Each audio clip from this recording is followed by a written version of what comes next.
I'm your host, Michael Callahan, and wherever you might be now, this is where we go next. And society has got you pegged. You're Asian or Hispanic, Black, maybe white, Native American, you're something. But whatever it is, they've got you figured out. They talk about you like they know you, like you're part of a collective, a hive mind. See, they take a group and pair it with either an adjective or a noun. You've got white this or black that. There's too many of you and too few of them. You talk like this long enough, it can be easy to slip into a way of thinking about other people that makes them sound and feel so different, so distinct from you, that you can lose sight of the fact that they're really, actually, not. Our guest this week has written extensively about his journey to discovering our human commonalities.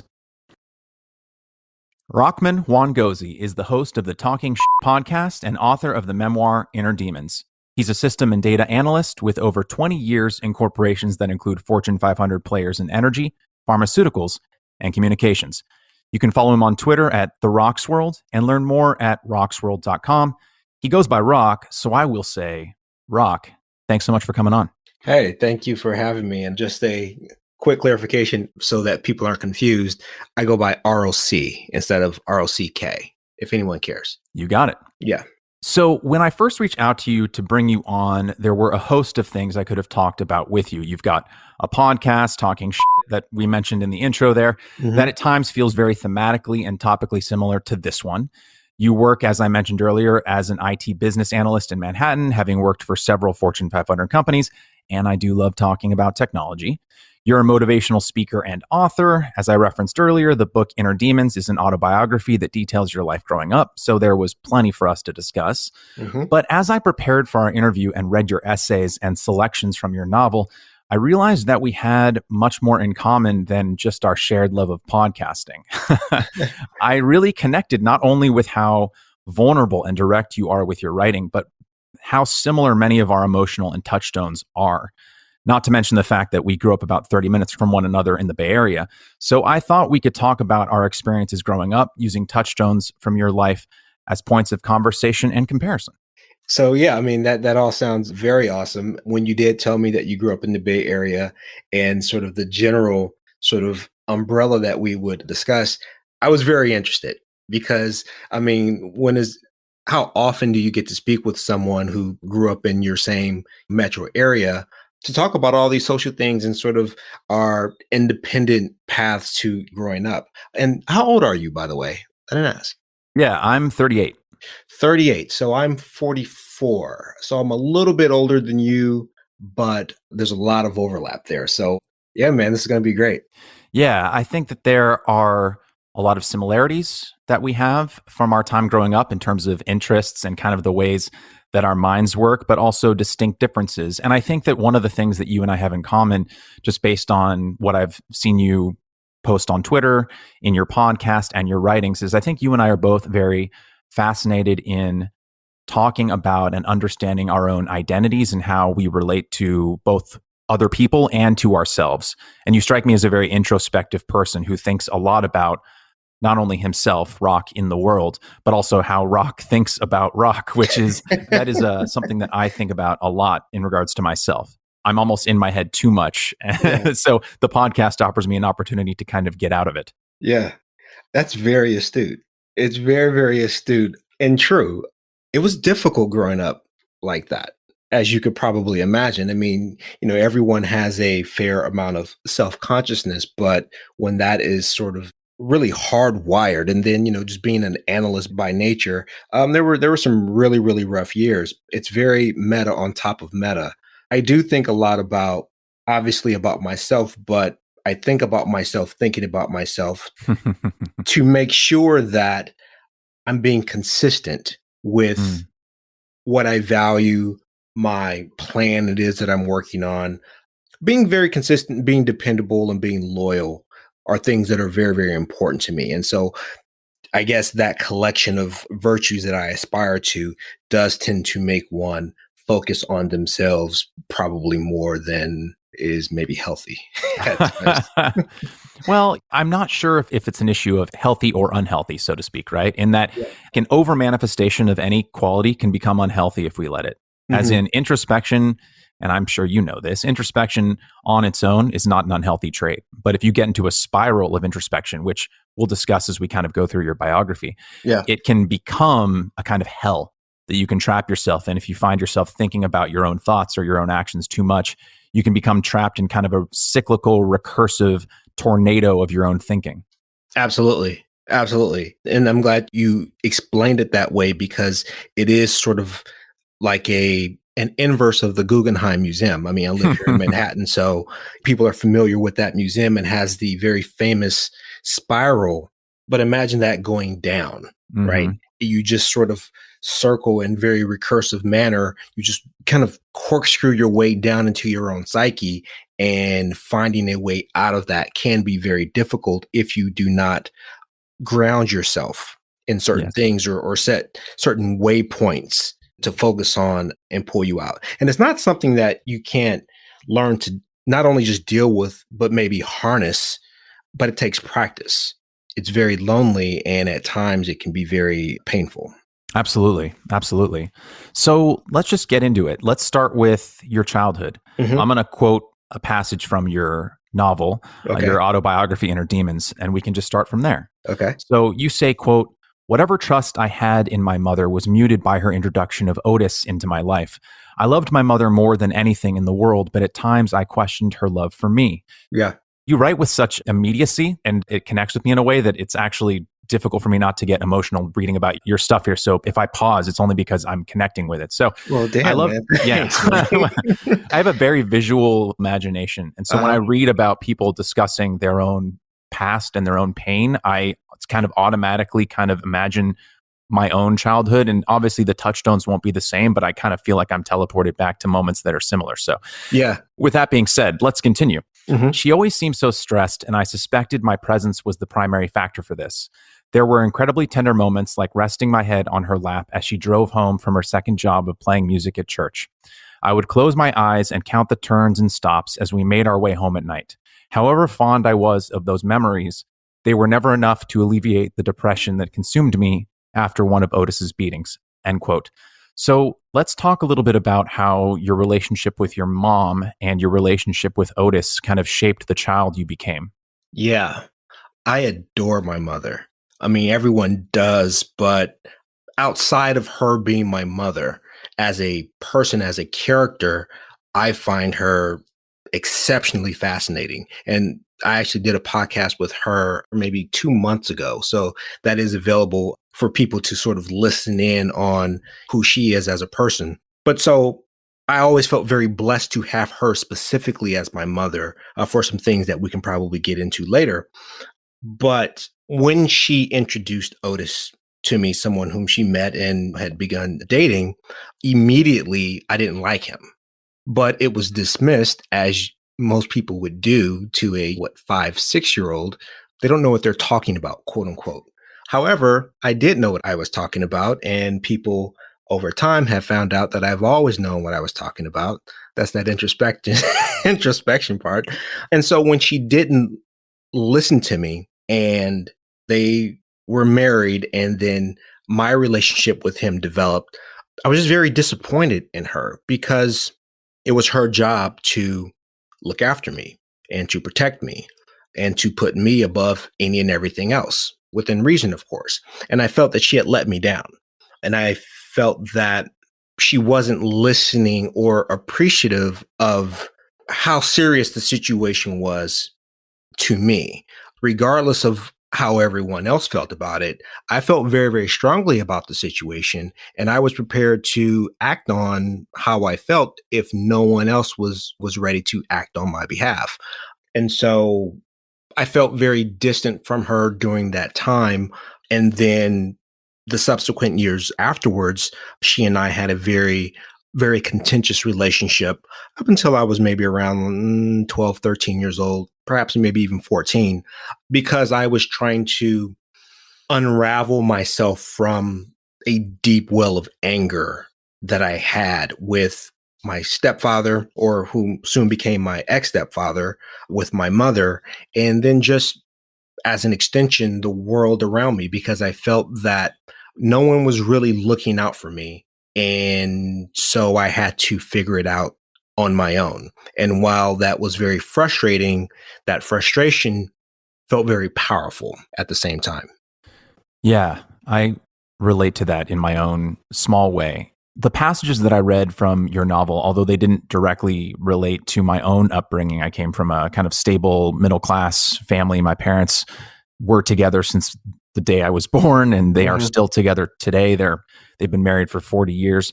Some of the stuff that you were relating in your discussions of your relationship with Otis were similar in emotional content to stories I heard from my own father and his relationship with his dad, and specifically the relationship that he had with his mom in relation to his father. And I mentioned this on a earlier podcast, I think with Rod Graham, and I kind of, I like Rod. I kind of obscured the identity of the person I was talking about in that podcast because I hadn't asked his permission before talking about it, but I've since talked about it with him since that episode came out. I was talking about my dad, and the story is my dad's father, I never got a chance to meet him. Both my dad's parents passed before I was born, but my dad's dad had some fantastic qualities from the stories that I've been told, but he did have the occasional hard time holding down a job, either because of something that happened at work or because he decided to quit. And as my father has told to me, usually all reasons that were within his control that he kind of blamed on other people. But that inability for him to keep down a job would cause the family to move around Central California, where my dad was raised in the 50s and 60s. And there was one time when my father was 12 or 13 years old, and his mother got all the kids together after their father had just quit or lost a job of some kind, which usually meant that they were going to have to move again and have their childhood uprooted again. Right. She gathered all the boys together and said, in a way to build up her husband and make him look good in front of her sons, she said, "You'll never be half the man your father is." And yeah.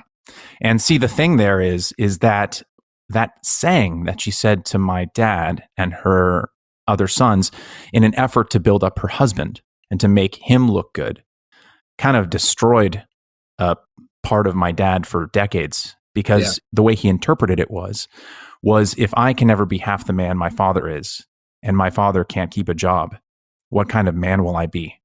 And so it's not identical to the relationship that you had with Otis, but I was reading about your relationship with him, and there were similar emotional touchstones there that were not identical, but in terms of the things that he would say to you, right? Like any challenge to his authority, this I'm quoting now, any challenge to his authority was met with meanness and cruelty. He didn't believe in sparing the rod. An elbow on the table was met with a rap across the knuckles. Any accomplishment was greeted with a jeer, as if any success achieved by my mother or me was more luck than dedication and hard work. And things that he said included, "What, so you think you're smart now? That's what you get for hanging around me. Stick around long enough and you might be somebody someday. You weren't anything until I came along. These were the sentiments of the man who was my stepfather," end quote. Yeah. And what I want to get at here is a question that I imagine my own dad would ask his mom if he had the chance.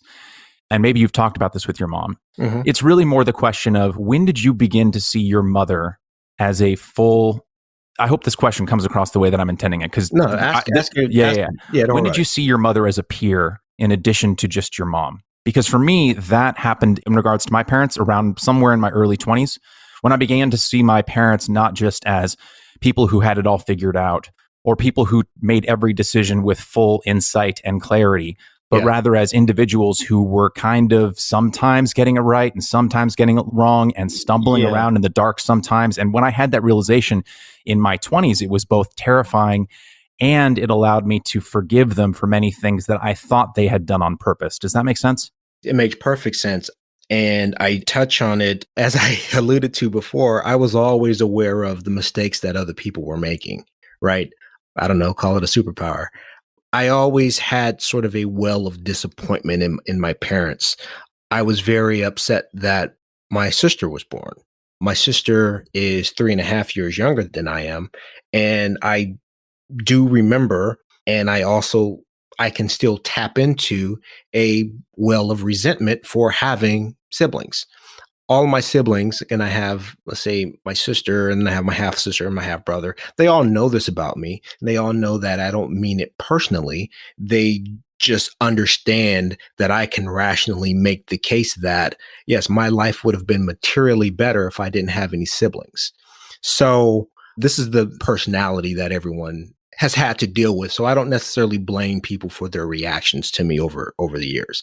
But there was another part of recognizing that not only were my parents or the adults around me making mistakes, but also realizing that the mistakes that they were making were just an extension of the childhoods that they had had and the parents and the environments that they grew up in.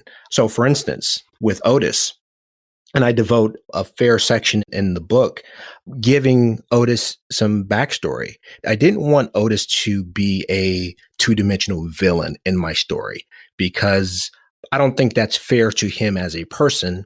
And also, he had a long-term friendship with my mother, and she told me about him over the years and growth. And obviously, I touch on the fact that after they were divorced, he came and he would just do handyman work for her all the time. They were friends.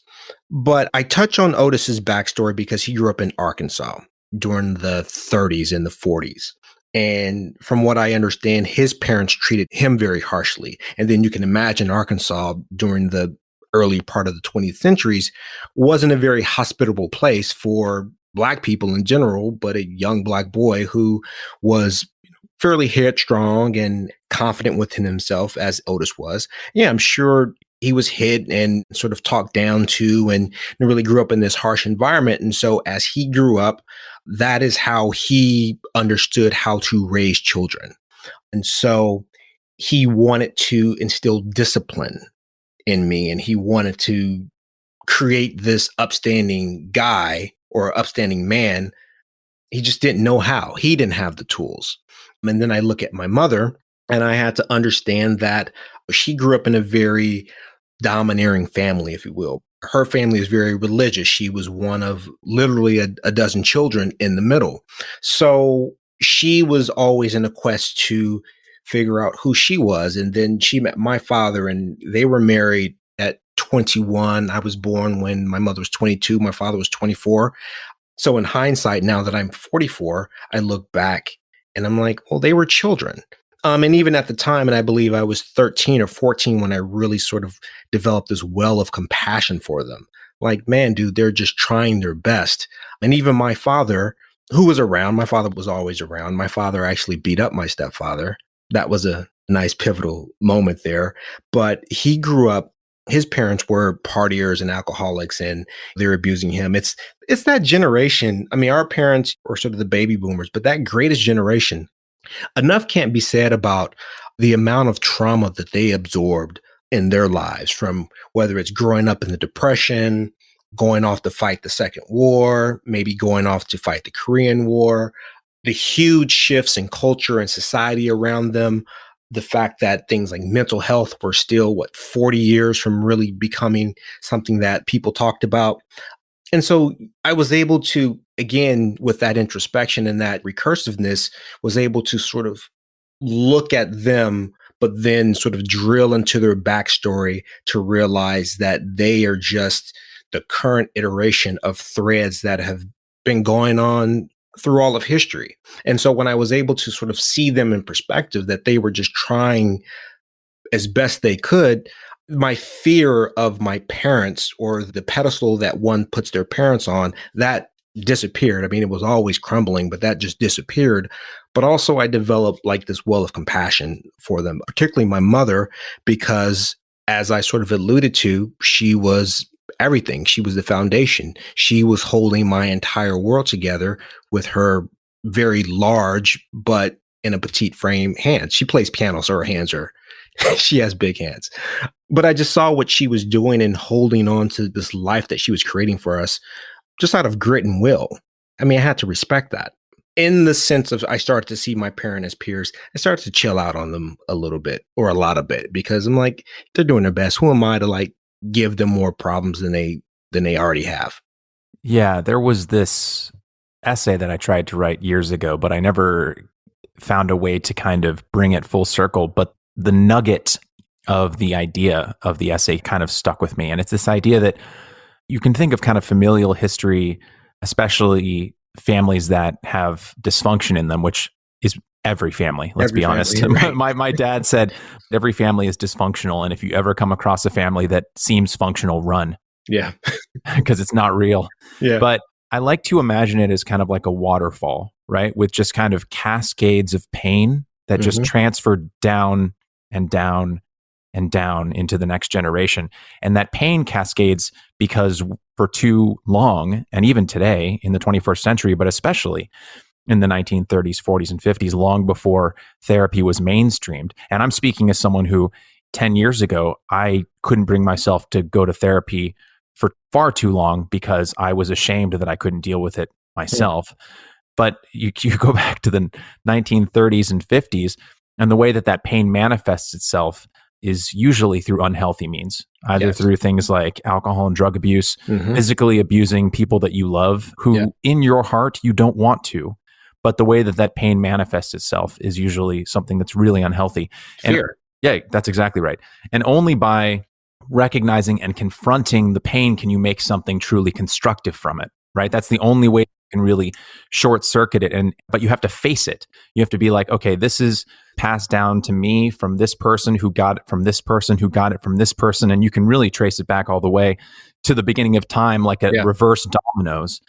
And you have to short circuit it by confronting it and realizing that, okay, what am I going to do with all this pain that's been handed down to me? Yes. That's a tough thing to do, but it's such a release when you do it.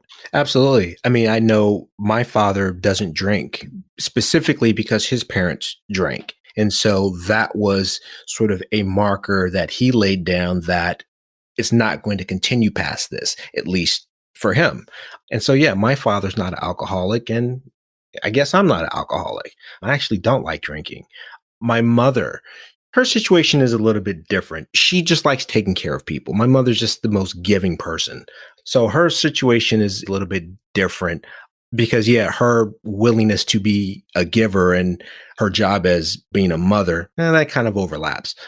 I would say Otis wasn't the most educated person. He graduated high school, but that was it.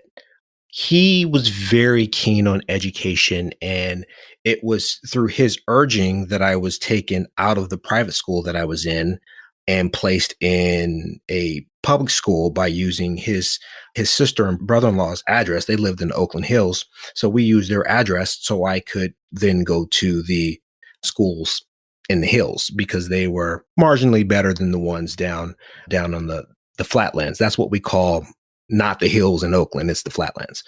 So even though I wasn't his child, that was something that he wanted to break from his lineage. He wanted to champion education because education was denied to him.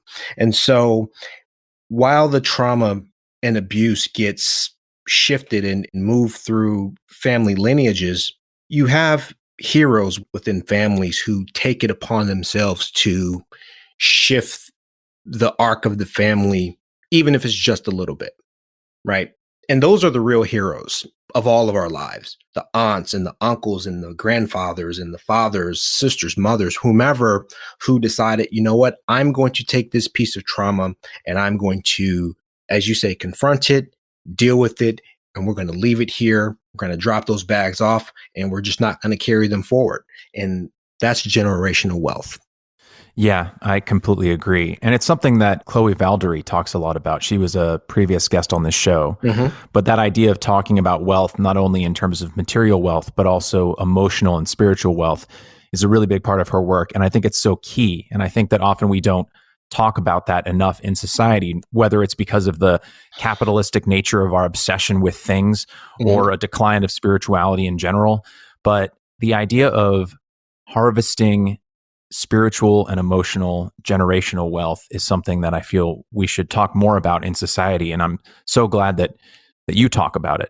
And I just want to really put a point on this because it's not something that a lot of people do. So hopefully I'm not going to blow up your ego here, but the fact that you're as kind as you are to Otis, and the fact that you can separate the things that he did to you that hurt you as a child from the ways that he as an adult was trying to struggle and deal with his own pain and the positive sides of him is something that I just think is commendable, because a lot of people don't ever take the time either to process that or to make that delineation for understandable reasons. I'm not going to call those people out for being worse, right? Because sometimes you don't want to let go of the anger for reasons that I can understand.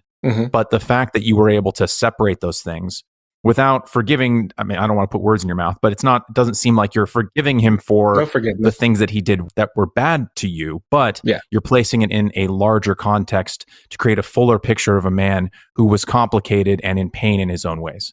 Yes, it comes across as kindness, and I guess it is kindness, but the way that I got there is probably anything but kind.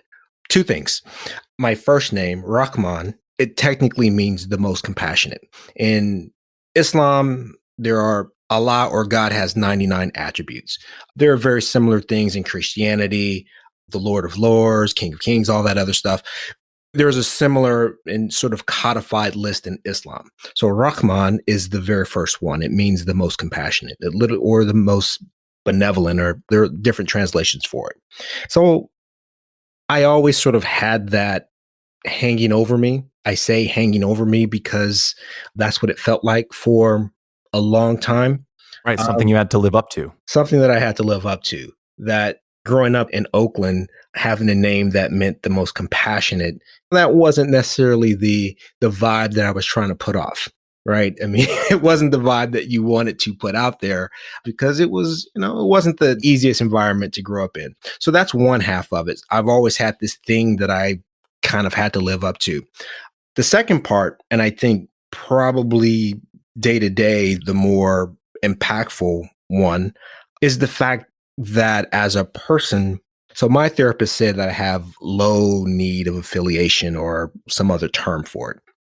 Basically, it means I don't really care what people think, or I'm indifferent when it bumps up against anything that I want.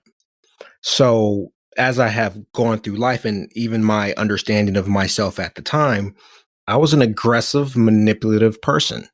I wasn't necessarily a good person. And so as these things were happening to me, I never felt necessarily a sense of victimization in terms of breaking my spirit. It was just fuel on a fire that was already there. So as I progressed through it, it's not to say that it didn't affect me in certain negative ways. I don't want to say I just cruised through this. I mean, I point out very specifically in different ways it affected me, perhaps gave me PTSD in certain ways, of where my already quick temper became quicker. My propensity for violence became more so.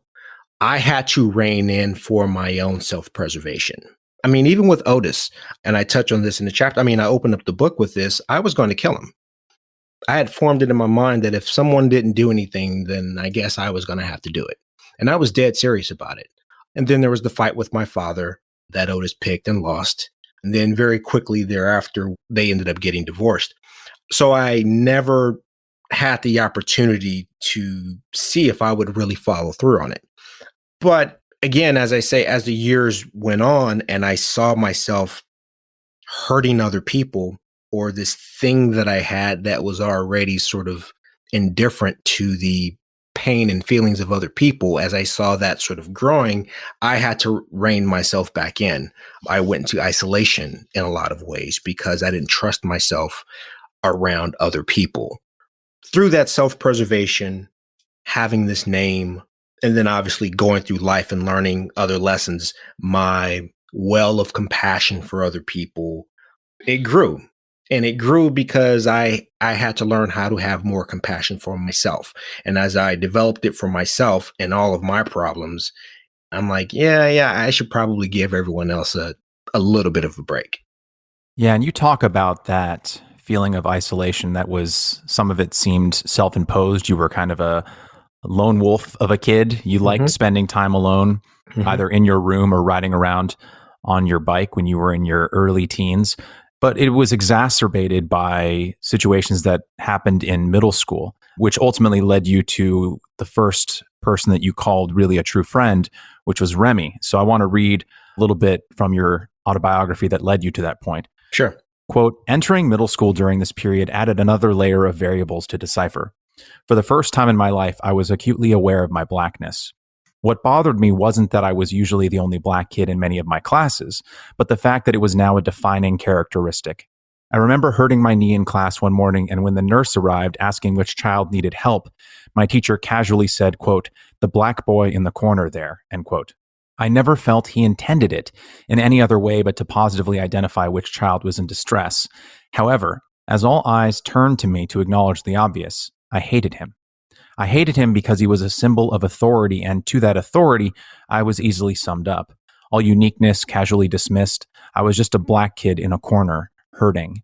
While there had been different reading and math groups in elementary school, everyone was still in the same classroom. By middle school, the implied sorting was made explicit. This systemic segregation was mirrored by the social bonds and choices of friendships the children made. And then later, my growing sense of isolation was exacerbated by the fact that I didn't know how to actively make friends. I don't think I ever really cared for a friend personally until I met Remy. He was the oddest kid I'd ever met. He was exceedingly preppy, having attended one of the elite primary schools in Oakland. I don't recall him wearing much else besides a variety of brightly colored polo shirts in those first few months. He was smart, confident, exceptionally friendly, and lacked any discernible sense of guile or pretense, all the things I felt I was missing, end quote. So I'd just love to hear you talk a little bit more about your friendship with Remy, what his friendship brought out in you, and any kind of reflection on your own personalities and how you felt about yourself in relation to him. Yeah, it's funny that you picked up on that passage because my girlfriend and I were talking about the book on my podcast, and we're actually talking about that part next week. But yeah, Rem, because I'm so very introspective, I am acutely aware, at least from my perspective, of things that I'm missing or things that I want to work on. And so when I met Rem, he seemed just the opposite of everything that I was. He seemed very happy and easygoing, where I was anything but happy, and I wasn't, there was nothing easy about dealing with me. So many different things. I just liked him because, as I was saying, he was just such a genuine person. And I was drawn to that. I felt a need to be around that and I don't know, maybe even protect it in a certain sense. When I wrote the book, and I mean, obviously, he's one of my best friends and my brothers, and he read it. He told me his perspective of our interaction. And from his perspective, he had gone to this elite private school his entire life. He didn't know anything besides that, this very upper middle class existence. I say, if you can imagine Carlton Banks from The Fresh Prince, that's who he was. And so when he went to middle school, he was very unsure of himself because now you go from this elite private school to an Oakland public school, which is not, you're literally getting tossed into like the deep end. It wasn't the worst school in the city. It's actually one of the better middle schools, but still there was an energy there that he wasn't ready for. And he tells me that he didn't know where he fit in. He didn't know whether he had to, play tough to run with the tough kids. And he didn't know who he needed to be. And so when he met me, and I seemed to be just as tough as anyone, even though that wasn't the card that I led with, he liked me because he could just be himself around me. I wasn't asking him to be tough or do some outlandish stunt to prove how hard he was or how loyal or down he was. I was like, nah, man, you were just cool with me by showing up. And so he always felt a breath of relief that he met me because he was like, well, I can just be myself around Rock. And that was good enough. And I just wanted him to be himself around me because that was good enough.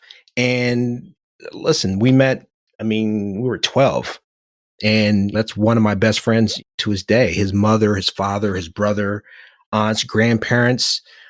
I love them like they're my family. They love me like I'm their family. It's one of these things. And I think he was just one of the first people to make me feel cool about myself, because he was maybe from his perspective, he seemed nerdy, but he was a cool kid. And very quickly he became one of the cool kids because, I mean, to meet him, you just love the guy. Everyone loves the guy. And he's not nearly as nerdy as Carlton Banks in actuality. But I always felt very blessed to be able to call him a friend and to be able to hang around him. I'm like, man, if someone as cool as him thinks I'm cool enough to hang around, that must say something about me. And it made me want to be a better person, right? The better person that I am and kind and good to people, they're good to me. And so that's when I really began to establish real friendships. Just real friendships. Those kinds of male friendships that you have, and that I've had with guys who are out of your league, right? Seemingly at first blush, can be transformative in their own ways in the same way that dating a hot girl can be, because it makes you reconsider your own self-conception. I think you touched on something I think really key there. I had a similar friendship growing up. I also met him when I was, I think, 12 or 13.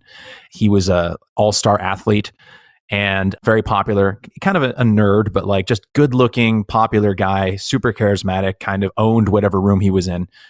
And I was kind of shocked that he would want to hang out with me, because I always kind of conceived of myself as this kind of like nerdy guy who liked writing and reading and things that were very exactly the opposite of the things that he was into. But the friendship that we had was just completely natural, and something that I never would have guessed would have been possible if I had just judged him by the trappings of his existence rather than getting to know him as a person. Yeah. And I think that him being friends with me changed how I perceived myself and gave me more confidence about my own abilities as a person to interact with people who I quote unquote thought were out of my league, either socially or romantically or whatever.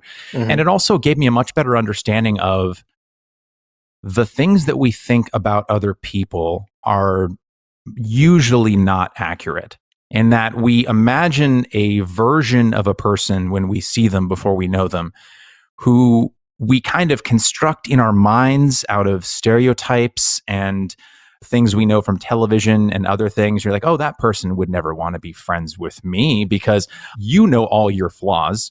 You know all the things that you're insecure about. But of course, you don't know their mind. So of course, you don't know the things that they're insecure about, the things that worry them, that keep them up at night, the things they second guess, until you get to know a Remy, right? Until you get to really spend those long nights with them, or just wandering around on your bikes and getting to know a person on a deeper level. And you begin to see that they're not this kind of two-dimensional construction that you've made in your mind of the cool kid or the hot girl, right? But they are in fact a fully three-dimensional human being that you've judged very quickly, only to realize that most of your judgments were wrong. Yeah. I mean, when he and I had this conversation, and it was maybe 3 years ago now, mind you, our relationship had been for 30 years at this point. And he is sharing his perspective of our childhood. And I had to rethink my entire life, because his passage in the book was me telling him how much I loved and appreciated him, and how his friendship allowed me to explore new paths, that just various paths. He's telling me all of the things that I did for him. And I was very proud of the fact that there were a group of us, and we would hang out all over the Bay Area, doing all sorts of things. And I thought that we collectively were keeping each other safe. Everyone got home okay. No one was getting harassed by cops. We were avoiding cops. We were having a great time under the radar, making it home okay. And I always attribute it to just being around great guys from great families and whatever. Rem is telling me, he was like, "No, man, all of that was you." He was like, "You were Google before there was a Google. You knew how to get everywhere. You knew how to do everything." He was like, "You just understood the world in a way that we didn't." So whenever Rock said, "This is the plan," we were like, "Yeah, sure, fine." Because they trusted that I was going to make a plan. Everyone was going to be included. Everyone was going to have fun, and everyone was going to get home safe. Because that's really what I'm just doing for myself. I'm going to make sure that I'm okay, regardless of what's going on. I'm going to be off. I'm going to be fine. And Rem is telling me of how much I was a leader for them. And I didn't realize it. I think to kind of expand on your point, we don't know who we are until we get into these relationships with people and they give us the opportunity to grow and expand into the people who we always, I guess, dreamed of being, and maybe ignored the fact that we were already that person the whole time, but they knew. Yeah. In some ways, it's like they're holding a mirror up for you so you can see a part of your body you couldn't see that was behind you, right? Yeah. So like they're showing you a part of yourself that was there the whole time, but you couldn't see it, Right. so to speak, in a weird sort of metaphorical way. Right. My buddy, the athlete, the so-called confident athlete, when we were older, I think in our 20s, is when he kind of shared a similar revelation with me, where he told me, if it weren't for me, because I think I kind of played your role in many ways, where I was always the one organizing events. I was the one getting everyone together. I'm just a natural extrovert who likes making things happen, and I enjoy hanging out with the people that I care about. And so I'm constantly looking for ways to get them together. And he would tell me that if not for me planning those events and getting him out of the house and getting people together and giving him something to do when he wasn't at practice, that he wouldn't have been nearly as social. And I couldn't actually wrap my mind around it, because every time I saw him at social events, usually ones I organized or school events, so to speak, he was always super confident, affable, just outgoing, so sure of himself. Yeah. And I couldn't wrap my mind around the idea that if not for other people pushing him to go out and socialize, that his natural default state would have been staying at home. Yeah. And so it's those instances in which people in your life who you can only appreciate for just what they do for you, really until they articulate it and give you an idea of what you've done for them, do you really get a fuller understanding of yourself. Yeah, absolutely. That's exactly how I felt. Let's go to Morehouse. A buddy of mine went there, and actually, I just wanted to ask you, was there a full-sized portrait of Samuel L. Jackson in the study hall when you went? Or was that later? That was later. That was okay. much later. I wanted to see if I could snag you with a specific detail, because I heard from him that Sam Jackson went there for 2 years and was a cheerleader for Morehouse. Yes. And that there was a full-bodied image of, at least when my buddy went there, of Sam Jackson in the study hall that everyone got a kick out of. But so Sam wasn't a star when I was going there. So I started school in 94. And I want to say he had played some bit parts in a couple of Spike Lee movies. Right. This is right around Die Hard 3, right? No, Die Hard was later. So 94, that's when Pulp Fiction came out. Oh, Pulp Fiction. Yeah. Okay. So he was just exploding, right? That's when he really just sort of hit the map. He had been in a couple of Spike Lee joints. Mm-hmm. He was in Juice. Mm-hmm. If anyone remembers the movie Juice, he ran the arcade in Juice. My favorite character of his, he was the guy robbing McDowell's and Coming to America. He was the guy with the shotgun. Yeah, Loved that role. So Pulp Fiction was the one that really sort of broke him out and made him a star, if you will. So that was after the fact, and it wasn't that big of a thing when I was going through.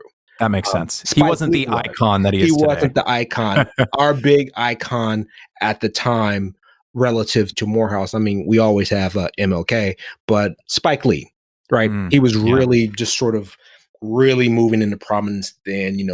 X had come out, I believe, the year or so before. So that's what that was. Yeah. To talk a little bit more about your time at Morehouse. Yeah. You talk about your experience first coming into Atlanta, and you say, quote, "As I ventured into the city, I found Atlanta to be the most racially segregated place I'd ever been. While I'd encountered variations of this on the liberal West Coast, the dividing line was more economic than ethnic. In California, if you could afford it, you could have it. This was not the feeling I received in Atlanta. Mm-hmm. Black people lived south of downtown and white people lived north, regardless of income. The lack of diversity, aside from black and white, was difficult to comprehend. I missed my Hispanic and Asian brothers and sisters and the energy they manifested," end quote. And while I've never been to Morehouse per se, I have visited the South and also parts of Chicago and outside of Chicago. And it really is striking. Like even today, if you go to certain parts of the United States, like I guess it really recalls what was the US for most of its history, which is white people over here, black people over here. Yeah. And that's pretty much it. And when you first experienced that, for me, it was like New Orleans and Chicago. When you come from a place like the Bay Area, it is striking. Yeah. Obviously, growing up in the Bay Area, my mother's family is from Portland. So I would go up there. There were hardly any black people at all up there. So Portland didn't really have a black part of town. You had a part of town where more black people lived, but it wasn't like the black part of town. It's Portland, considering the history of Portland, your family members were probably the quote unquote black part of town. We were how many people live there. So actually, there's a joke that I would make that if you were black in Portland, you were either related to me or my family had known your family for 50, 60 years. And this is a very true statement. I met a girl in high school. Turns out her mother and my uncle, they went to school from like kindergarten all the way through high school. It's really, really like that. So obviously I knew of white people, went to school with them, Asians, Hispanics, whatever. But in Atlanta, it was just different. You could feel the long-standing history like all before you. There was just a definitive bifurcation of the city. White people live north of downtown / I-20 and black people live south. Obviously, you have families here and there. It's never 100%, but by and large, that's what it was. And it was just weird because there were a lot of wealthy and well-to-do black people just living their lives and doing whatever it is that they felt like in Atlanta. But it was just a different world. Don't mind the college pun, the black college pun for anyone who's listening. It was just different and it was just very disconcerting. And on top of the fact that I always had this idea of what a college campus was supposed to look like. And so I go to Morehouse and the neighborhood that it was in was just like the neighborhood that I left, which it's like if I'm sure, anyone who saw Boys in the Hood, the character, he goes to Morehouse. I'm sure when he got there, he looked around and was like, damn, this looks just like South Central Los Angeles, right? It wasn't the picturesque college campus that you imagined it would be. I mean, there is a quad that does look nice. It has grass. It has old historic looking buildings. Yeah, that's great. But the main part of the campus looks like a parking lot. There were a lot of projects surrounding the school when I went. So I just had a bad taste from the first day. And then as I explored the city, and it was just so foreign and alien to what it was that I knew. And then you have the Southern hospitality, which is really nosiness and busybodiness. Yeah, I just was not having a good time at all. I want to just dig into that a little bit. Yeah. One, I share your distaste for humidity. So I have curly hair. It just does awful things. You're just sweating all the time. I don't understand why anyone stays.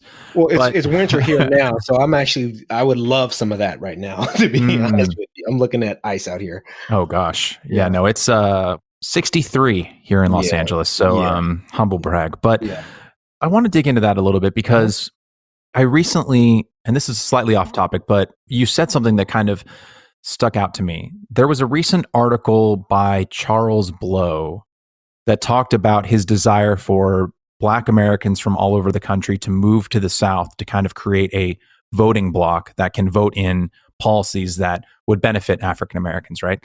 And I don't think there's anything wrong with that idea on its face.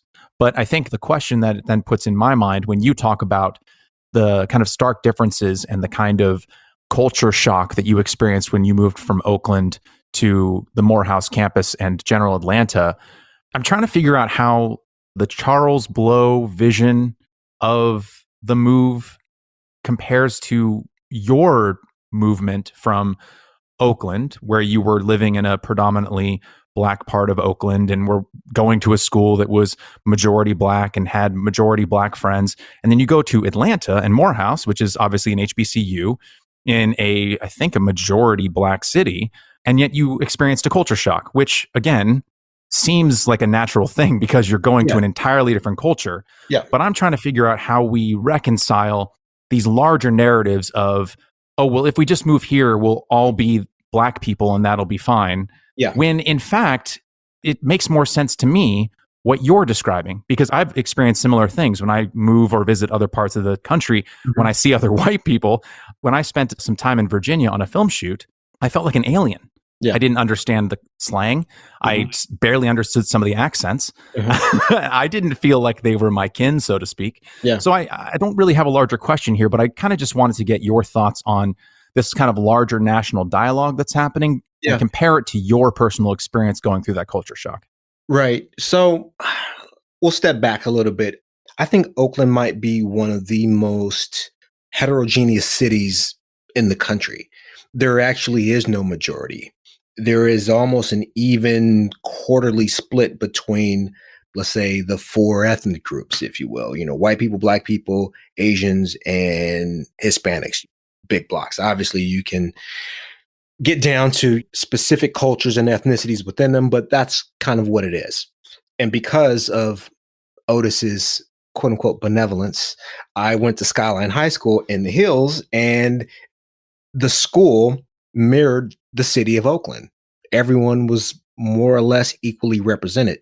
So even though my friends were pretty much all Black, they were all Black, I was very cool and friendly with the white kids and the Asian kids and Hispanic kids that I went to school with. Everything was great. The neighborhood that I grew up in was actually predominantly Hispanic in the 20s. When I say the 20s, that's the area of town. I lived on 26th Avenue in Oakland. So you're not 120 years old. Is what No, you're saying. no, You didn't no, grow yeah. up in the 1920s. No, I lived in the 20s in Oakland. So very Hispanic, I think even more so now, but both of my neighbors were Chinese immigrants, like both of them. So I was just always very used to a kaleidoscope of people, the cultures, the sounds, the food, the music, whatever. So to go to Atlanta, which was at the time pretty much just Black and white, but then also Southern culture, which obviously I'm familiar with because my grandparents are from the South.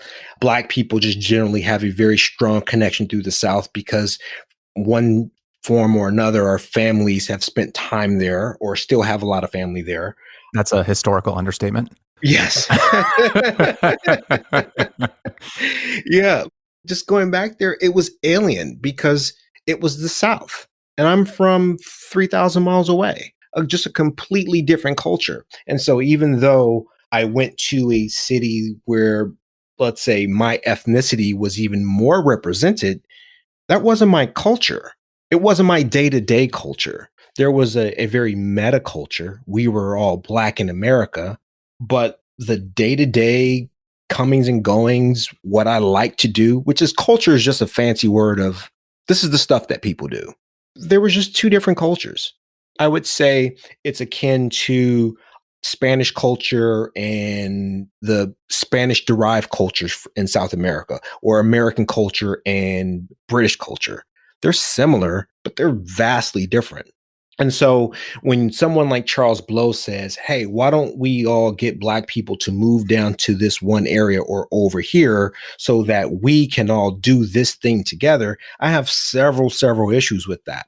One, who's picking this place?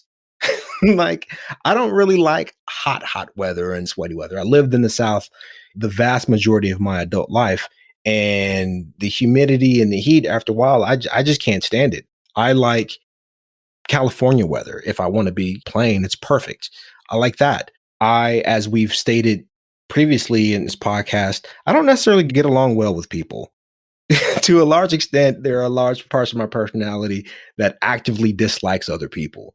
So this idea that we are all going to get together to do this thing, I start breaking out in hives because anything that's we, it's like, I don't know.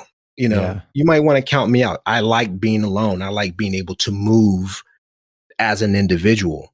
I understand what he is saying, that from an academic standpoint or a theoretical standpoint, there is a lot of overlap in terms of perspective and desires within the Black community. And if we all were to move to an area, we could hash out some of the finer nuances and propose and enact policies that align more closely to the needs of the Black community and at a meta level. Individually, nah, I'm not really trying to devote my life to other people's causes because I only have one. My father was a bit of an activist or fancied himself as that. And yeah, I mean, he was doing that in his music. And on the other side of it, it's like, hey, man, what about the time with your family? So, from a personal level, I can't see spending time on other people's causes when I have the cause of my own family to attend to. So, I get what Charles Blow and other people say, and I'm sympathetic to the motivations behind the idea, but I don't necessarily think it's a good idea, a practical idea. And then not all Black people are your friends. So there's that too. So this idea that we all going to come together to do this thing, it's like, nah, man, that's not what's happening at this point in history.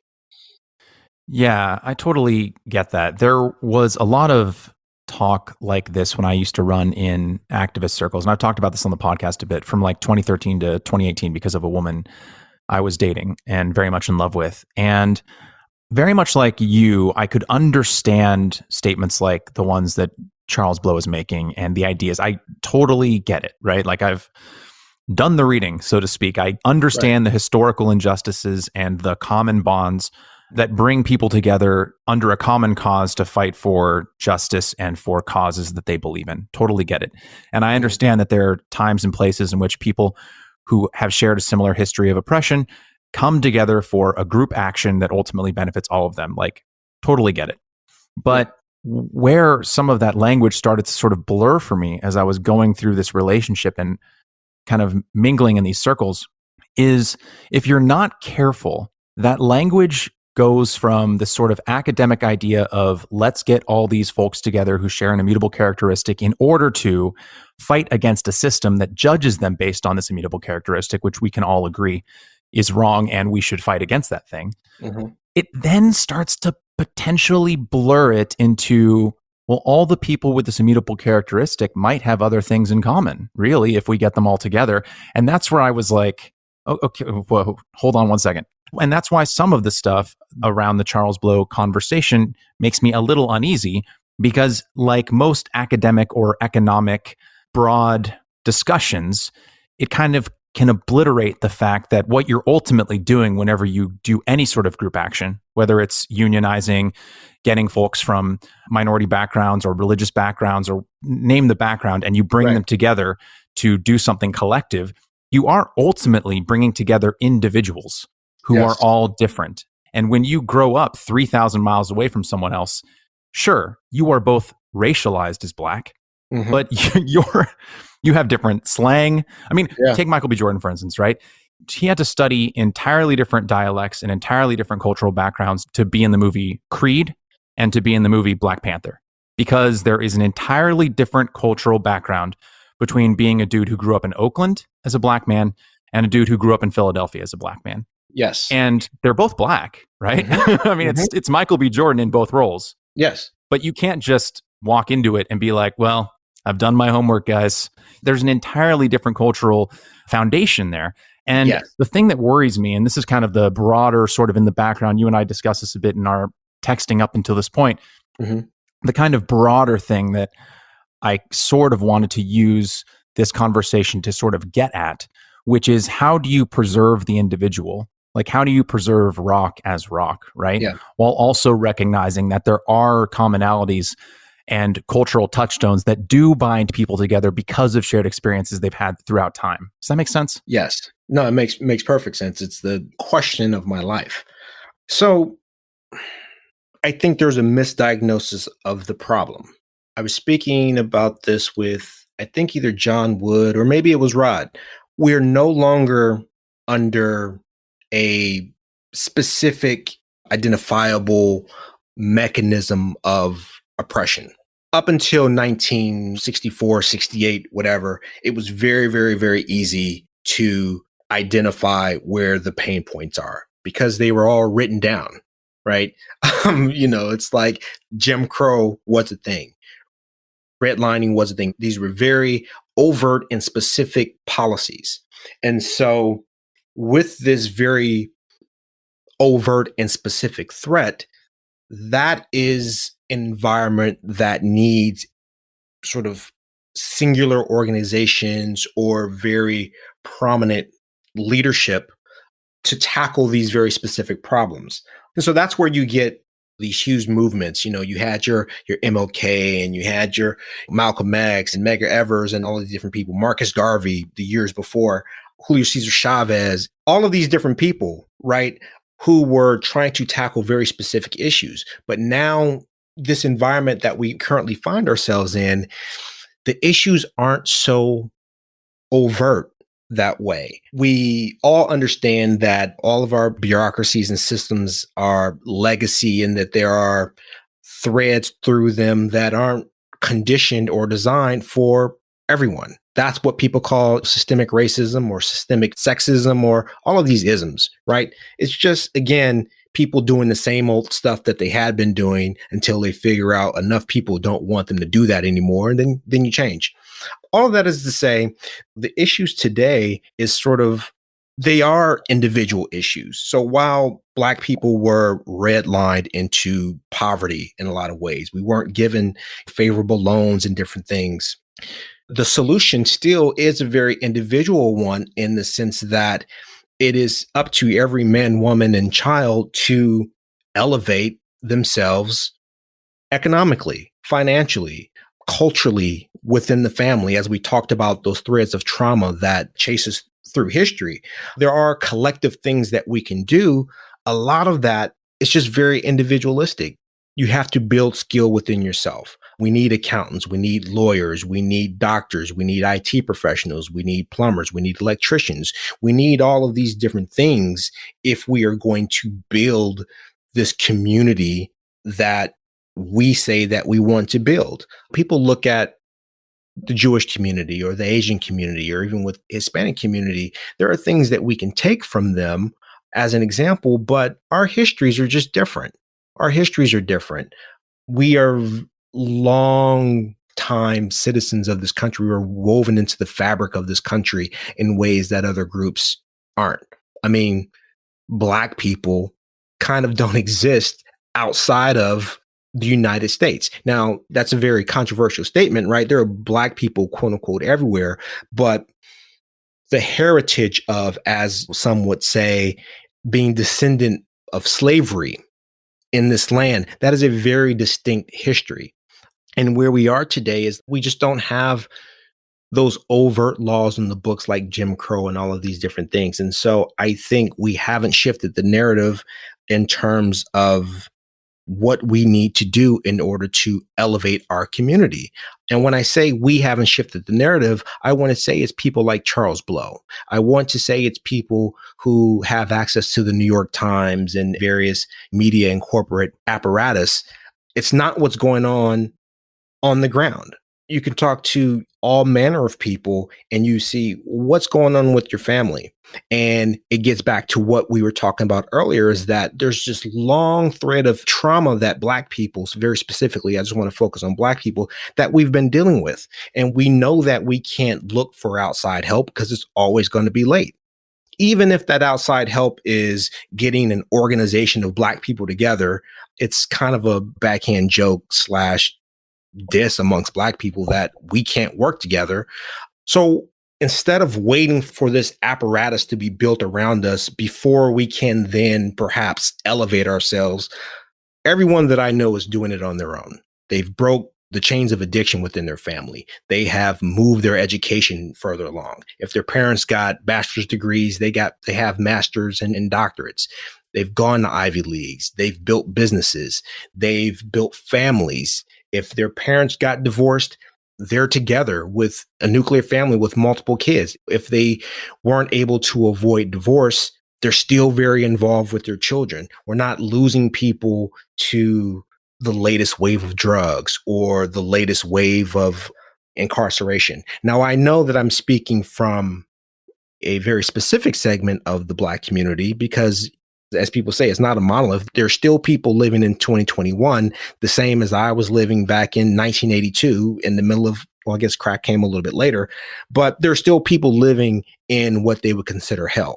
So I don't want to like cast aside their experience, but there is still that thing of where the things that we need to do as a community, it is very individual based in that we have to deal with our own internal trauma within ourselves as individuals before we can proactively and productively join with other people in order to build something for our community. But what's going to happen as we build all the blocks to then build these organizations for ourselves, well, guess what? We've already skipped to the end and we've established the careers and the businesses and all the things that we say that we want to create, right? It's not this thing that we get to and that, okay, all of this stuff will be built for us somehow, some way, and then we can ascend to our rightful place. No, our rightful place is through the process of ascension.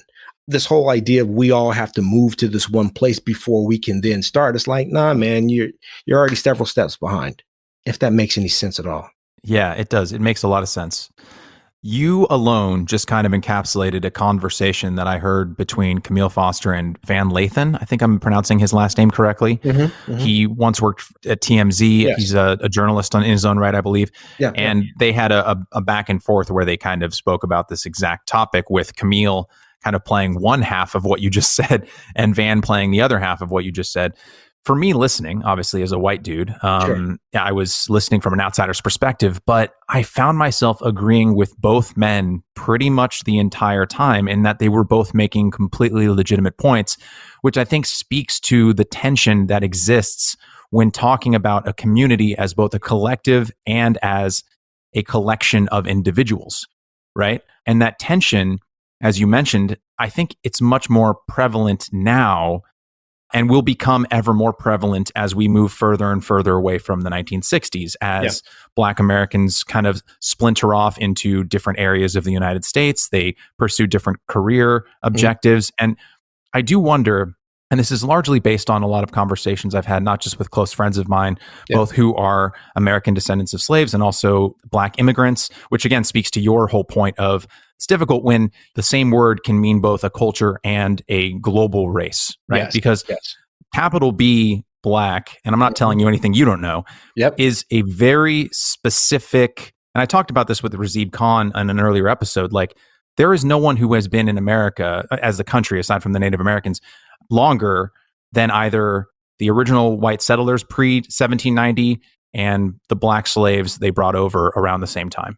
Like those two are the foundational groups that have been here the longest, and both have formed in their own ways their own cultures, right? Which was then modified by waves of immigration that came later, both pre-1965 and post.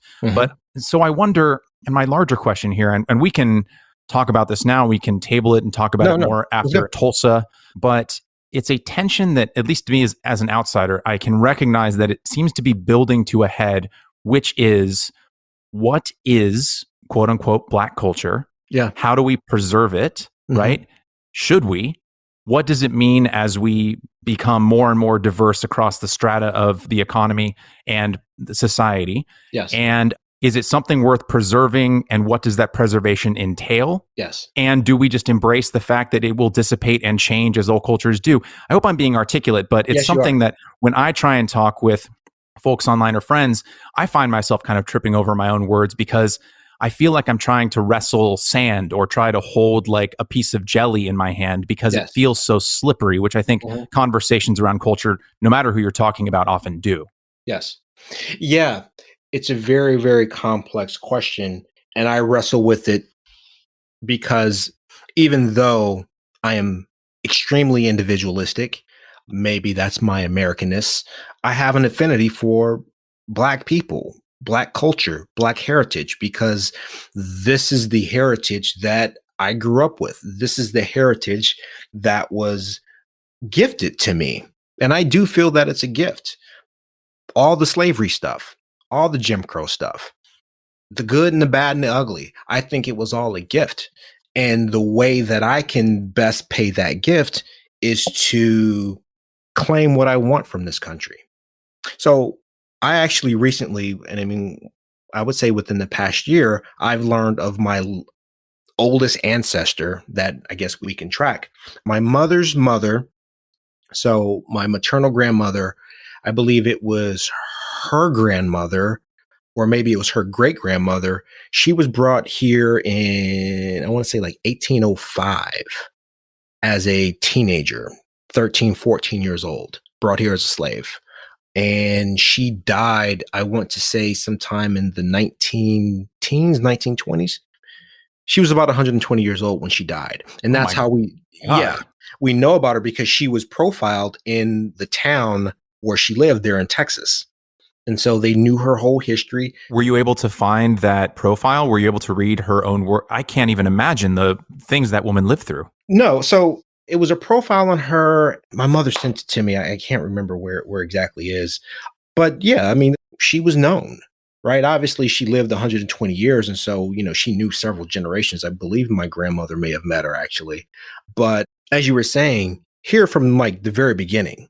So I think that Black people in America, the thing that we always wanted, and the thing that people say is, we want to be treated like everyone else. We want a fair shot at doing whatever.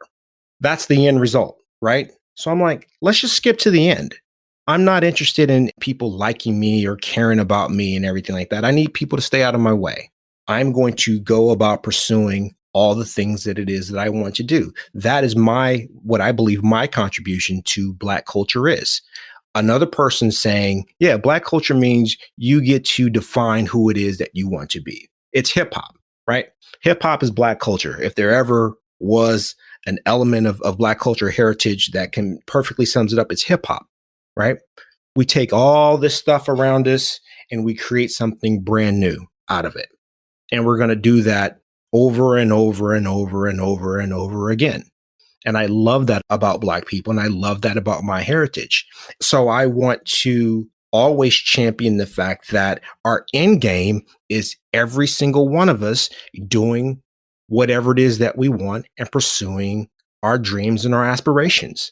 And I believe now is a great time. We don't have to move down to the South in order to do this thing.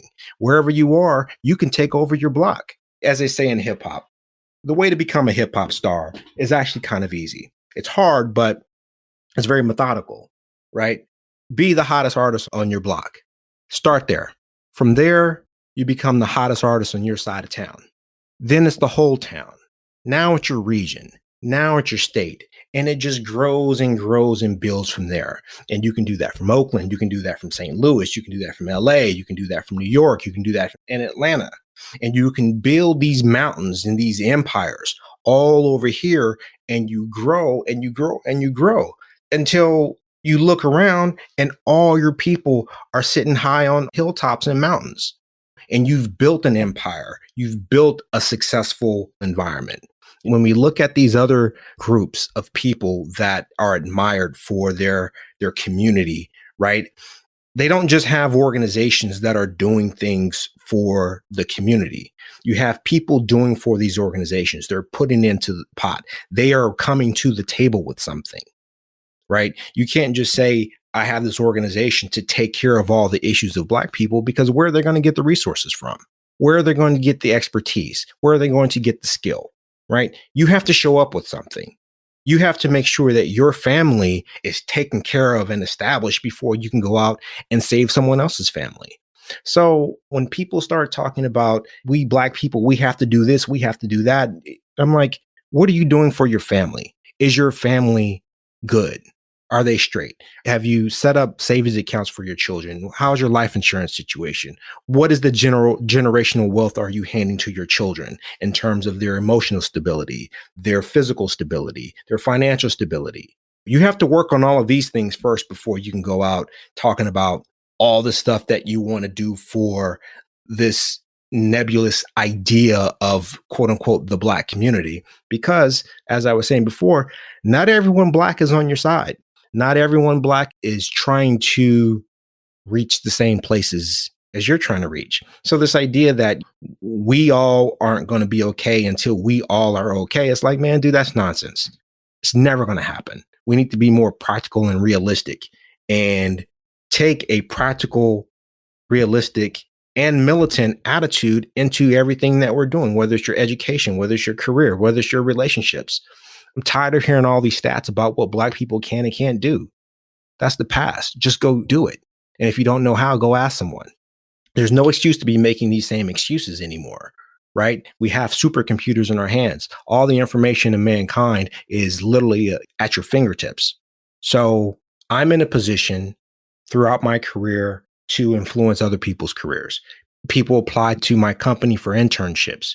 So I can't help someone Black if they aren't meeting me at this table with skills that I can say, hey, yeah, how about this guy? How about this woman? And it's not that I'm exclusively looking for just Black young men and young women to help. I'm open to everyone. And the things that I talk about is just not exclusive to the Black community. I know you hear me talk about this very often on Twitter. And that is sort of one of the points in my book is that even though I come from this Black heritage, it gives me certain values and perspectives. The things that I'm saying are really for everyone, because I look at the working class white community and they're going through a lot of the same issues that I saw people going through in the Black communities that I grew up and people that I've seen, I've been around. Their communities are being ravaged by drugs and families are falling apart and difficulties to find jobs. We just had this election and everyone is looking for Donald Trump to save them or Joe Biden to save them. And it's like, man, there's a whole lot of stuff that you could and should be doing before any of these politicians are going to come help you. Well, one of my homies is fond of saying the best way to get on your feet is to get off your ass. Yeah, there's a lot there. Yeah, I know. No, it's just fine. I think it'll help act as a kind of transition to talk about Tulsa. And I'll put it this way, which is, I'm sure there are people who are going to be listening to this podcast who are Black, who may disagree with what you just said. Yeah. Which is the point. There are going to be people in any aspect of life, no matter what a person's background is, who either agree or disagree with what your prescriptions for a quote unquote group might be, in the same way that you're going to disagree with people, your fellow Americans who are Black, about solutions, et cetera. I think somewhere in the book, and you've kind of echoed it here, you had mentioned how you had noticed that you saw people going into, I think in San Francisco State specifically, you saw people going into like studies programs and wanting to learn more about African-American culture and that sort of humanities. thing. Exactly. Yeah. And you commented, and I think you echoed it here, wanting more electricians and doctors and plumbers and lawyers, et cetera. And that is the tension, right, between the idea of the collective and the idea of the individual. Because I'm sure folks, and I'm sure you've had maybe even people say this to you in real life. Hey, Rock, cool suggestion, man, but I'm going to do what I'm going to do. And you're going to do what you're going to do. And why I wanted to use this to transition into the Tulsa bit is that when I was a young kid growing up in a predominantly white East Bay suburb of Northern California, and my only connection with Black people were like the 10 that went to my high school and the shows that I watched. When I was growing up in the 90s, my only guiding star as to what quote unquote Black people were thinking were the things that I heard celebrities say, or the scripts from the TV shows that I watched, like A Different World or Family Matters or Hanging with Mr. Cooper. I mean, any one of the number of shows that I grew up with as a child. Yeah. And then you make contact with the real world, kind of like you did in your experience with making close white friends in Tulsa. And I'm going to pull from first an essay you wrote in Medium, which the title I'm not going to say. You can't say it, man. Yeah, I cannot and shall not say it, but I will. Yes. I'll link it in the show notes, censored. Yes. But in it, you talk about how you moved to Tulsa and how a lot of your friends who you grew up with in Oakland were wary, as were you, of the experiences that you were going to have once you moved to a predominantly white city. And you say, quote, "White people lived there. That's all I knew of Tulsa as I prepared to move my family there. A wife, infant daughter, and California were no longer an affordable combination. I noticed the worried looks on my friends' faces as I explained my plans to make my life better. The thought of all these white people made them nervous. There was simply no telling how they would accept me. California had the most progressive and liberal white people the world had ever known, but it didn't exactly feel friendly when you were around them. The idea of moving to a place with conservative white people." And I'm saying this because you have it in italics in the essay. Yes. So if anyone's wondering why I'm making this voice. And I'll explain that. Go ahead. Yeah. Might as well have been signing up for war. white people were largely a mystery to us, aside from the fact that they let their dogs lick their face, which, by the way, that is a weird thing. I've never seen that. But anyway, that's neither here nor there. Never. I would never. Oh God, my dog's tongue is on his butt. Anyway, all the ways they were different from us didn't matter. They just were. I didn't feel negatively about them, but they didn't factor into my thoughts. There was money and financial security in Oklahoma, and I was going to grab some for my family. And then in your book, you talk about how you just needed a breather after you and your wife and your daughter moved to Tulsa, and you started just driving around to sort of get a lay of the land. And you end up driving to and stopping at a bar. And you kind of relay this, quote, after driving for a while, I stopped in a local bar. I wasn't looking for much. Perhaps I could listen to some music before heading home.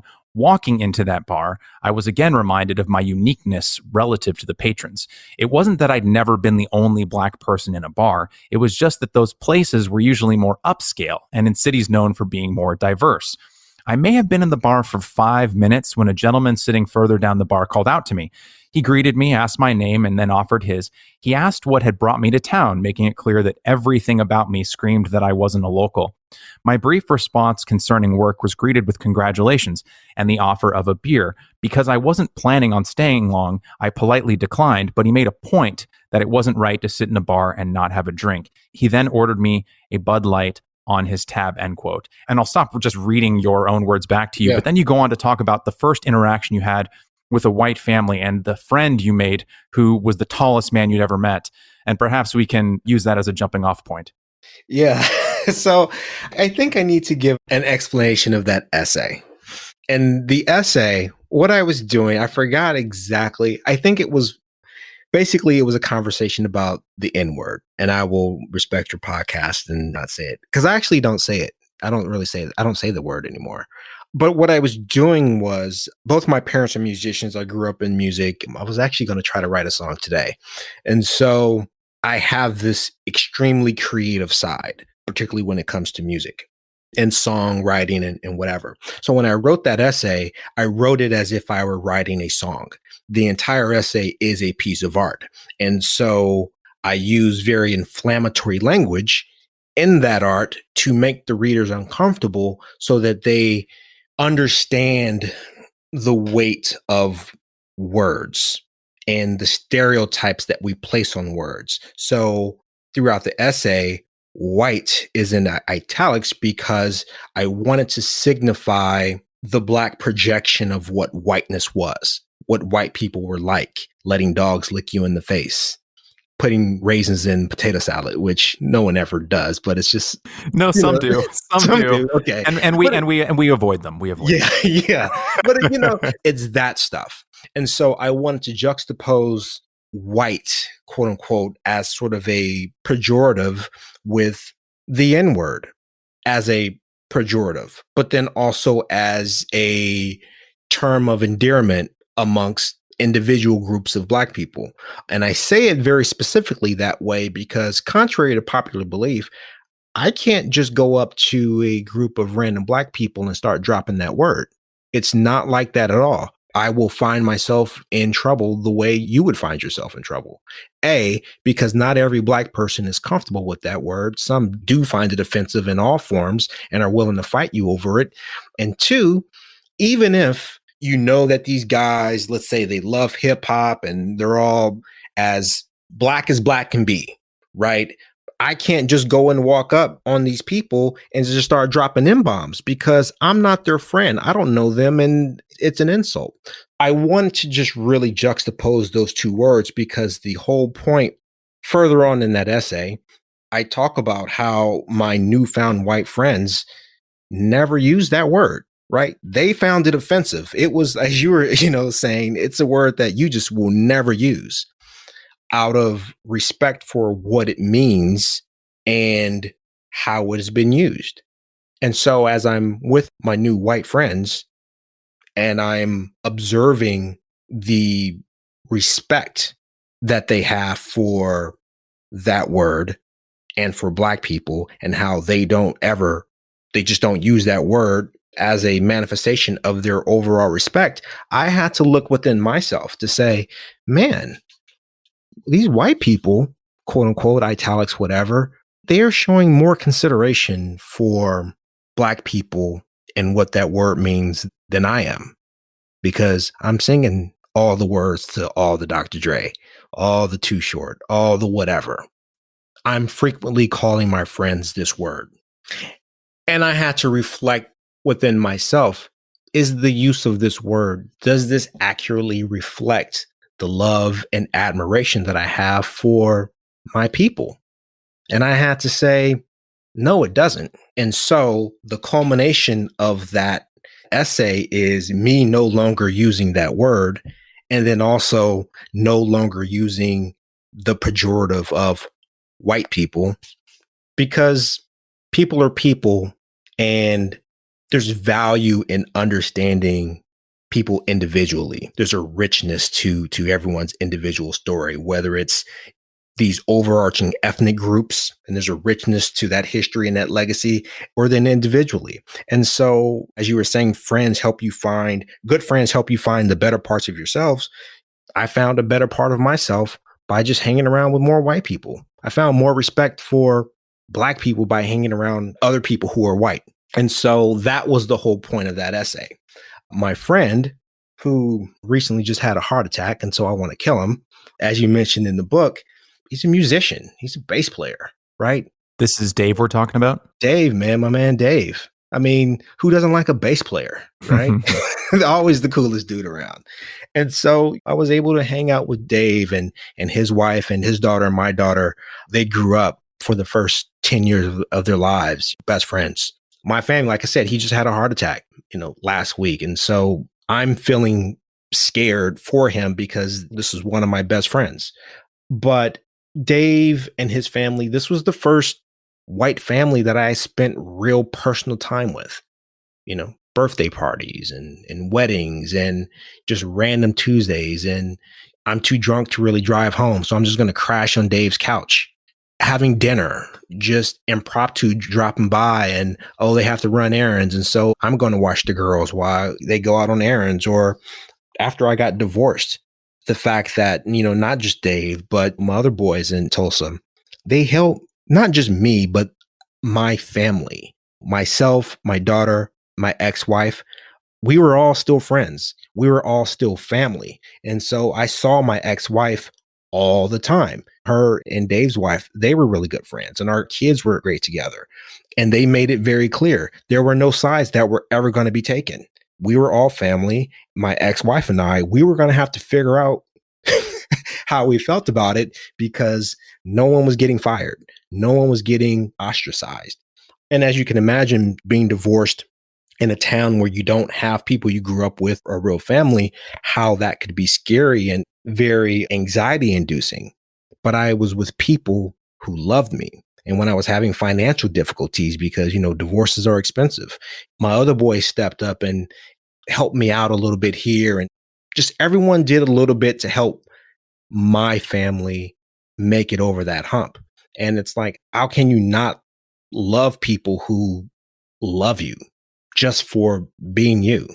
You know what I mean? And so living with these people and supping with these people and intertwining lives with these people, all of these misconceptions and these things that we have about quote unquote white people or Black people or Hispanic, Asian people, it all fades away when you're just dealing with this person on the other side of the room who is personally invested in your well-being, personally invested in making sure that today is a little bit better than it would have been without them. Those are the people who love you. Those are your family. And that doesn't come in a specific hue or with a specific heritage. As I was saying, my white friends and their heritage and all the things that they grew up with, they helped me clean up my language as it pertains to Black people, to show a little bit more overt respect to Black people. Even though I've had my friends for 30 years and everything, I found within myself a deeper well of integrity as it relates to how I talk to my friends. So yeah, I love my folks back there, and I hope my boy Dave feels better. Yeah, I hope so too. I'm sorry about, you said he had a heart attack? Yeah, he had a series of heart attacks, small ones. I mean, you can have a heart attack and just keep going. You feel a little tired. So he's on the mend right now. He needs to stop smoking those damn Camels. That's what it is. Yeah, that's probably step one there. I hope he feels better. Yeah, yeah. So I acknowledge your story. I appreciate you sharing it with me. But I think my question is, speaking as a white, my question is, Don't say it that way. no, I'm kidding. I'm kidding. I'm kidding. Of course. I know what you're saying. I'm but being that's ironic. crazy. I'm being ironic. I know. But the, but speaking as someone, Yes. in regards to the word, right? Because it's been in the news all over the place and recent events, et cetera, et cetera.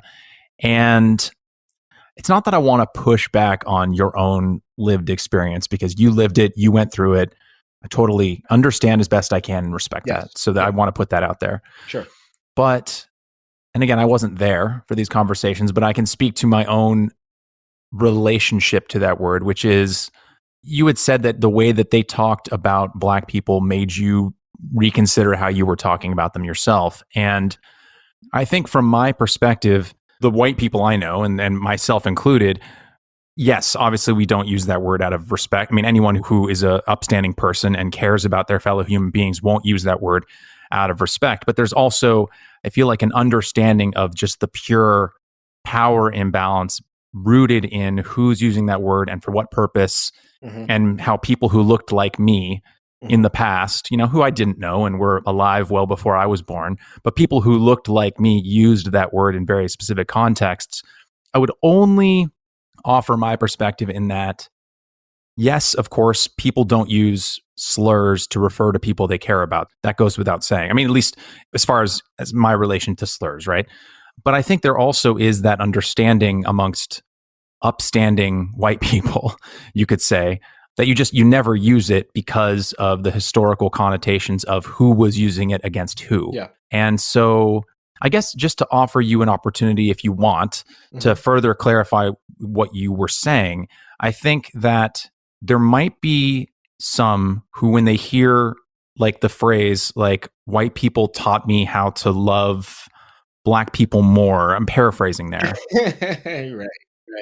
I just want to give you an opportunity to elaborate on, if you want. You don't have to. This isn't a cross examination. No, I know what you mean. Just wanted to offer you an opportunity to elaborate on that if you wanted to. Yeah, sure. I just want to give you a fair shake. No, I understand what you're saying. Yeah, it's not that I learned how to love Black people more by through white people, right? That's not literal that way. I figured as much. Yeah. I was probably using a rhetorical device there. What I mean to say is, I was able to step outside of myself and see the world from someone else's perspective. That's what I meant by that. That makes sense. This is why I like to surround myself with different types of people, so I can steal their perspective, right? I want to know what the world is like for them as best as I possibly can. I've always had a lot of female friends, very specifically for this reason.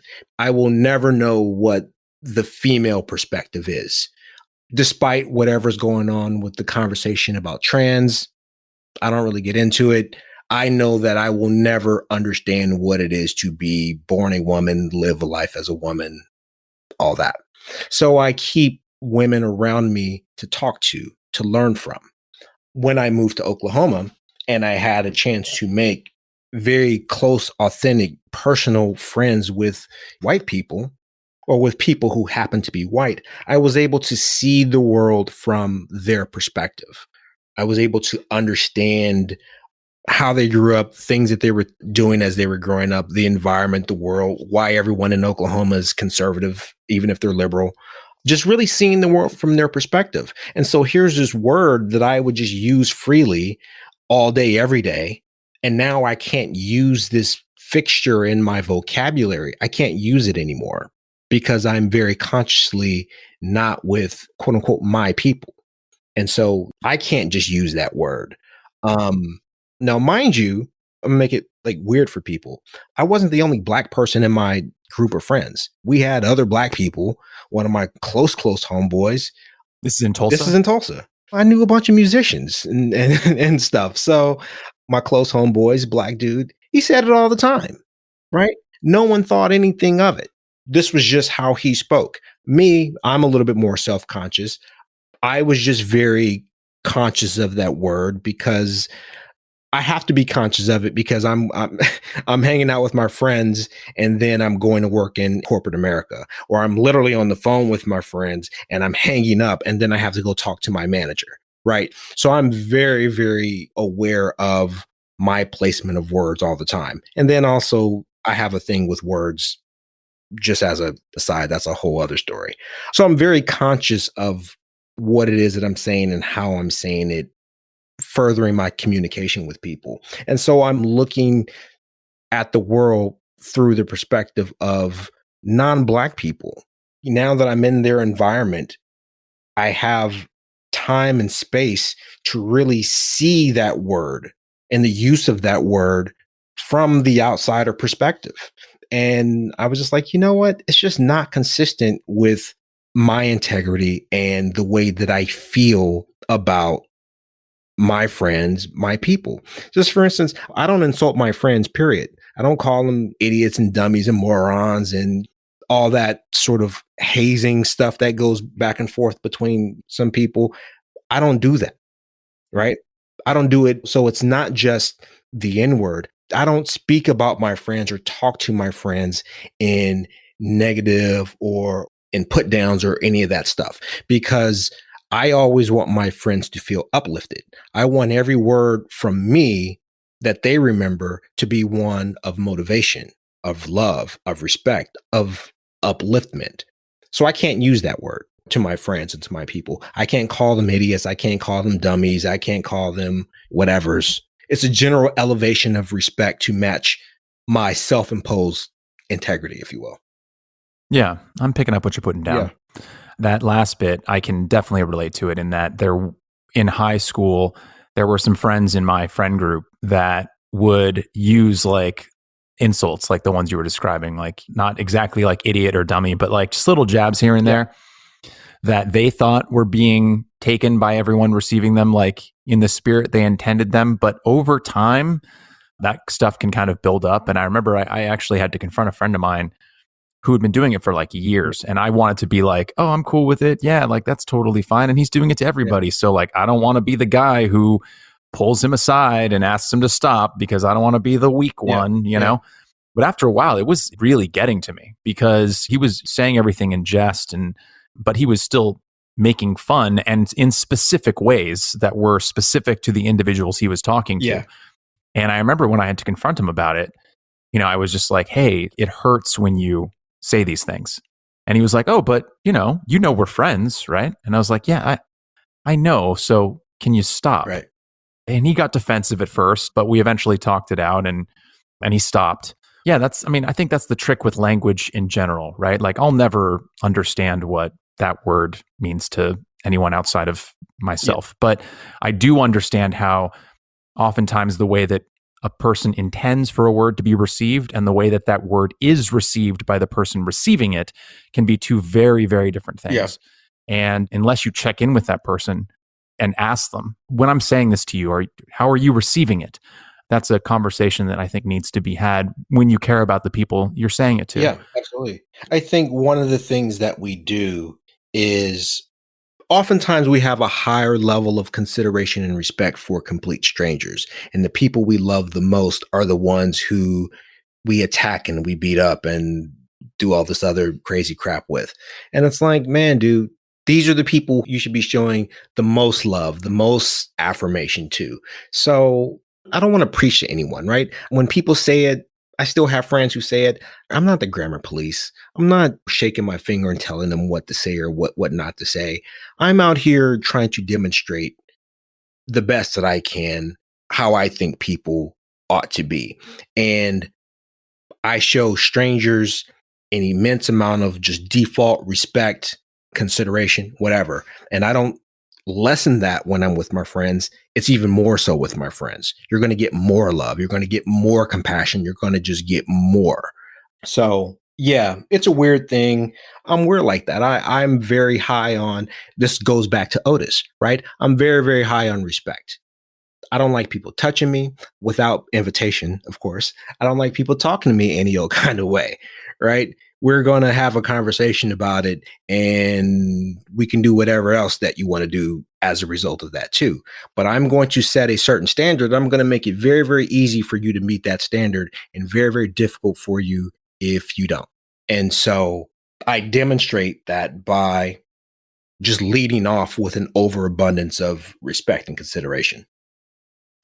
Yeah, and that totally makes sense. And I'm glad that you shared that and elaborated on that in this conversation, because although it wasn't the initial thing that clicked with me about that essay, I'm glad that you spoke on it, because the thing that I really honed in on was not so much that word, but more how you came to understand the quote unquote other, right? When you came across them in Tulsa and then saw them as complex and fully three-dimensional human beings, and that reality started clashing against what you had thought they were, right? Yeah, there was another quote in the novel, quote, "Aside from episodes of Roseanne and All in the Family, white people were portrayed to be well off. Not everyone was rich, but they didn't seem to have to deal with the same issues I did. They were just different people living different lives in a country that seemed different from the one I lived in. As much as I thought I knew about white people from media and mainstream culture, I realized that I didn't know much at all. Dave and Cynthia were regular people with a regular family, living in a regular city. Making ends meet with enough for the occasional vacation or luxury item was a challenge we all struggled with. Their fears and concerns for their daughter Elizabeth were the same as my concerns for Yasmin. Aside from Stacy and I having better tans, we were essentially the same family dealing with the same problems," end quote. And what really stuck out to me about that passage and the essay that I quoted earlier, and was sort of the impetus for me wanting to present this as our topic of conversation, is, the touchstones are not identical, but I grew up in a very white town, and my interactions with Black people were mostly through media. I had a couple friends when I was young, like 12, 13, who would come and stay with their mom on weekends. They grew up in Richmond. And so we would hang out and play basketball and stuff. But where were you guys? Walnut Creek? I spent a good chunk of my childhood in Pleasanton. Pleasanton, okay. Yeah. So about 30 minutes away from Oakland. Yeah. But, other than those two brothers, I didn't get a chance to interact with a lot of Black people in a way that was just organic, and really until I hit my 20s. And I was 27. There you go. Yeah. I was basically 24, 25, graduate school. And it was just interesting. For me, the biggest feeling that I had was one of betrayal. And the betrayal came from what I felt was a flattening of representation of who Black Americans are, in that even in an attempt to make television and movies more diverse, the way that the media was talking about Black people in the 90s and 2000s, and I even see this echoed today, it's like we can't get away from it, was this separate, distinct other, right? So even when I was watching shows, they were Black shows. Even when I was watching Family Matters, Hanging with Mr. Cooper, Fresh Prince of Bel-Air, even though all of the storylines, aside from some slang or a couple specific cultural touchstones, or the occasional Will has to confront a racist at high school episodes. 95% of the plot lines, you could have swapped in any other race of a family and nothing would have changed. And yet, as a child, I was absorbing them as I was being told by society to, which is, these are quote unquote Black shows. And so that language, just even if you're not wanting to think any certain way about any other person, one, if you're isolated from another group, and two, the entire way that the media and society at large speaks on them is in this way that makes them feel like they're other in some way. Yes. It eventually builds up in your mind like a moss, to the point where when you finally do interact with someone, you all of a sudden come to this idiotic almost revelation, which is, wait. This person is almost exactly like me. Yeah. What on earth was I absorbing? Why was I thinking these things? Yeah. And so that was the big touchstone that I kind of grasped onto with your story, because one, I really appreciated how kind of openly you discussed it and how vulnerable you were in discussing it and discussing your own ignorance around the topic before you became more acclimated to it. Because I went through a similar thing. And I imagine there's some ways in which we share common views in terms of how even these discussions are happening today.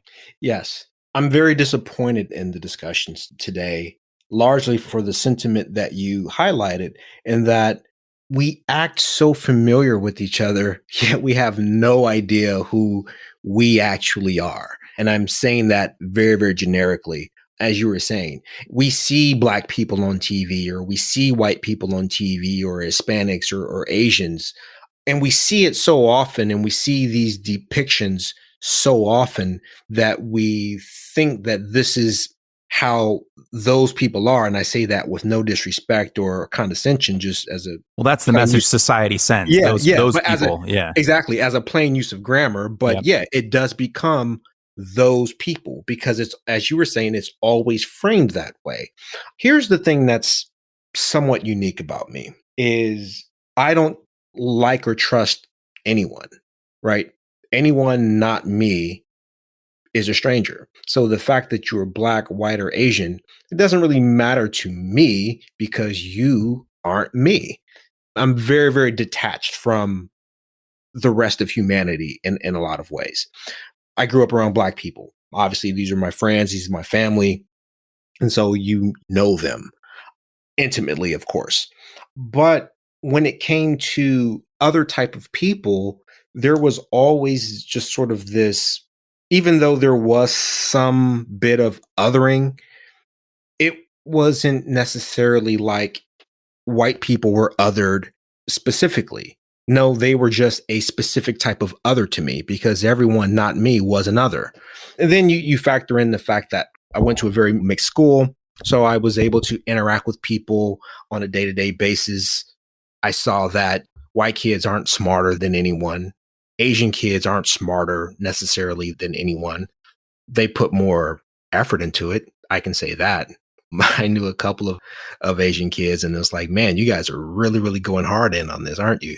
And it's like, yeah, that's just what they were doing based on them and certain things with their family and their parental expectations. But that same expectation was mirrored with my Black friends, and not just the immigrant ones, but the ones who are ADOS, or however people want to say that, just regular plain old Black people. Yeah, they had that high academic standards and work ethic too.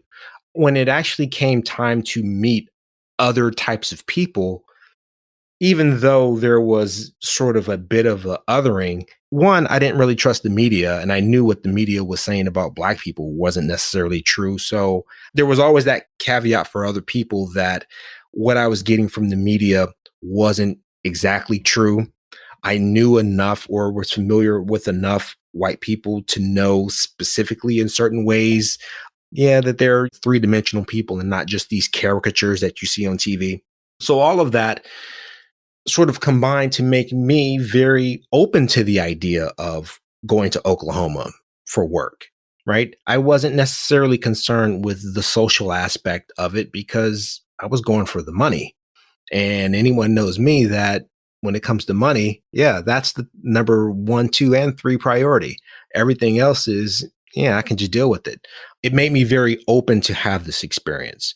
Just like all of these things I articulated made me very open to traveling alone and meeting strangers out in the world, because, I had this history of viewing everyone as a stranger. And so I had to build some very, specific tools within myself to break out of my own introvertedness and insecurities and all of that. So I do understand that the perspective that I've come to, lives that I've lived, people that I've been around, I do know that it is somewhat unique. But in that uniqueness, whatever what I thought was a curse turned out to be somewhat as a gift. And I feel that it's my responsibility then to have these conversations with people, to get outside of how we talk about it in the zeitgeist of Black people are X and white people are Y. And we can even expand that larger to things like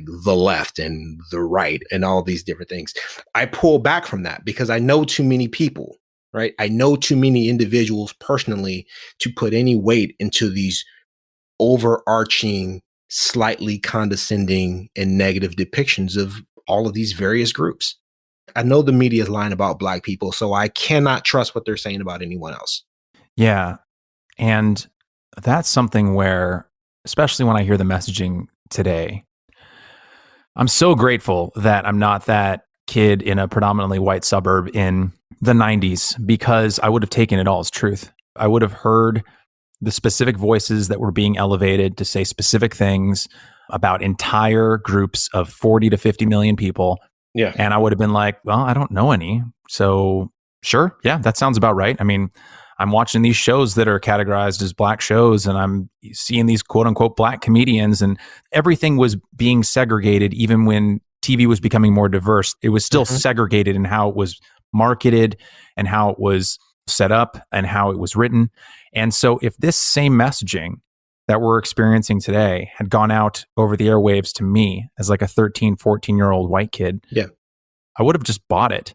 And the thing is that, to echo what you just said, I'm so grateful to have a diverse group of friends now in Los Angeles who I know, a mixture of American descendants of slaves, immigrants of all races, colors, creeds, etc., that can provide me a gut check, so that if any time someone comes around saying, this is how X thinks, this is what X wants, I can be like, you might want that. You, individual person saying it, or the organization that you're representing, you might want it.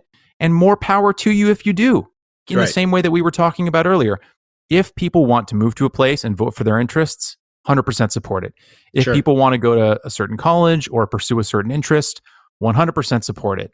And that's where I think that these like unnecessary conflicts happen online, where people can misconstrue the idea that I've come across this multiple times, where I try to draw a distinction between saying, I believe that anyone of any background should be able to pursue whatever they want and identify with however they define their culture, however they want. I 110% endorse that.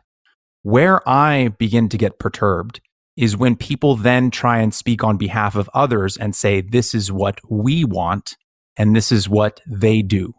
And that stuff really rubs me the wrong way. And it wouldn't have 25 years ago when I didn't know better, but now I do, and I dislike it. Yeah. I mean, so I'm speaking as a 44-year-old man. A lot of the stories that we've talked about when I was in Tulsa happened in my very late 20s and into my mid 30s. But when you go back before the age of 27, I didn't have personal white friends. I didn't have personal Asian friends. My neighbors, they were cool, but those are very limited relationships. My social circles were Black.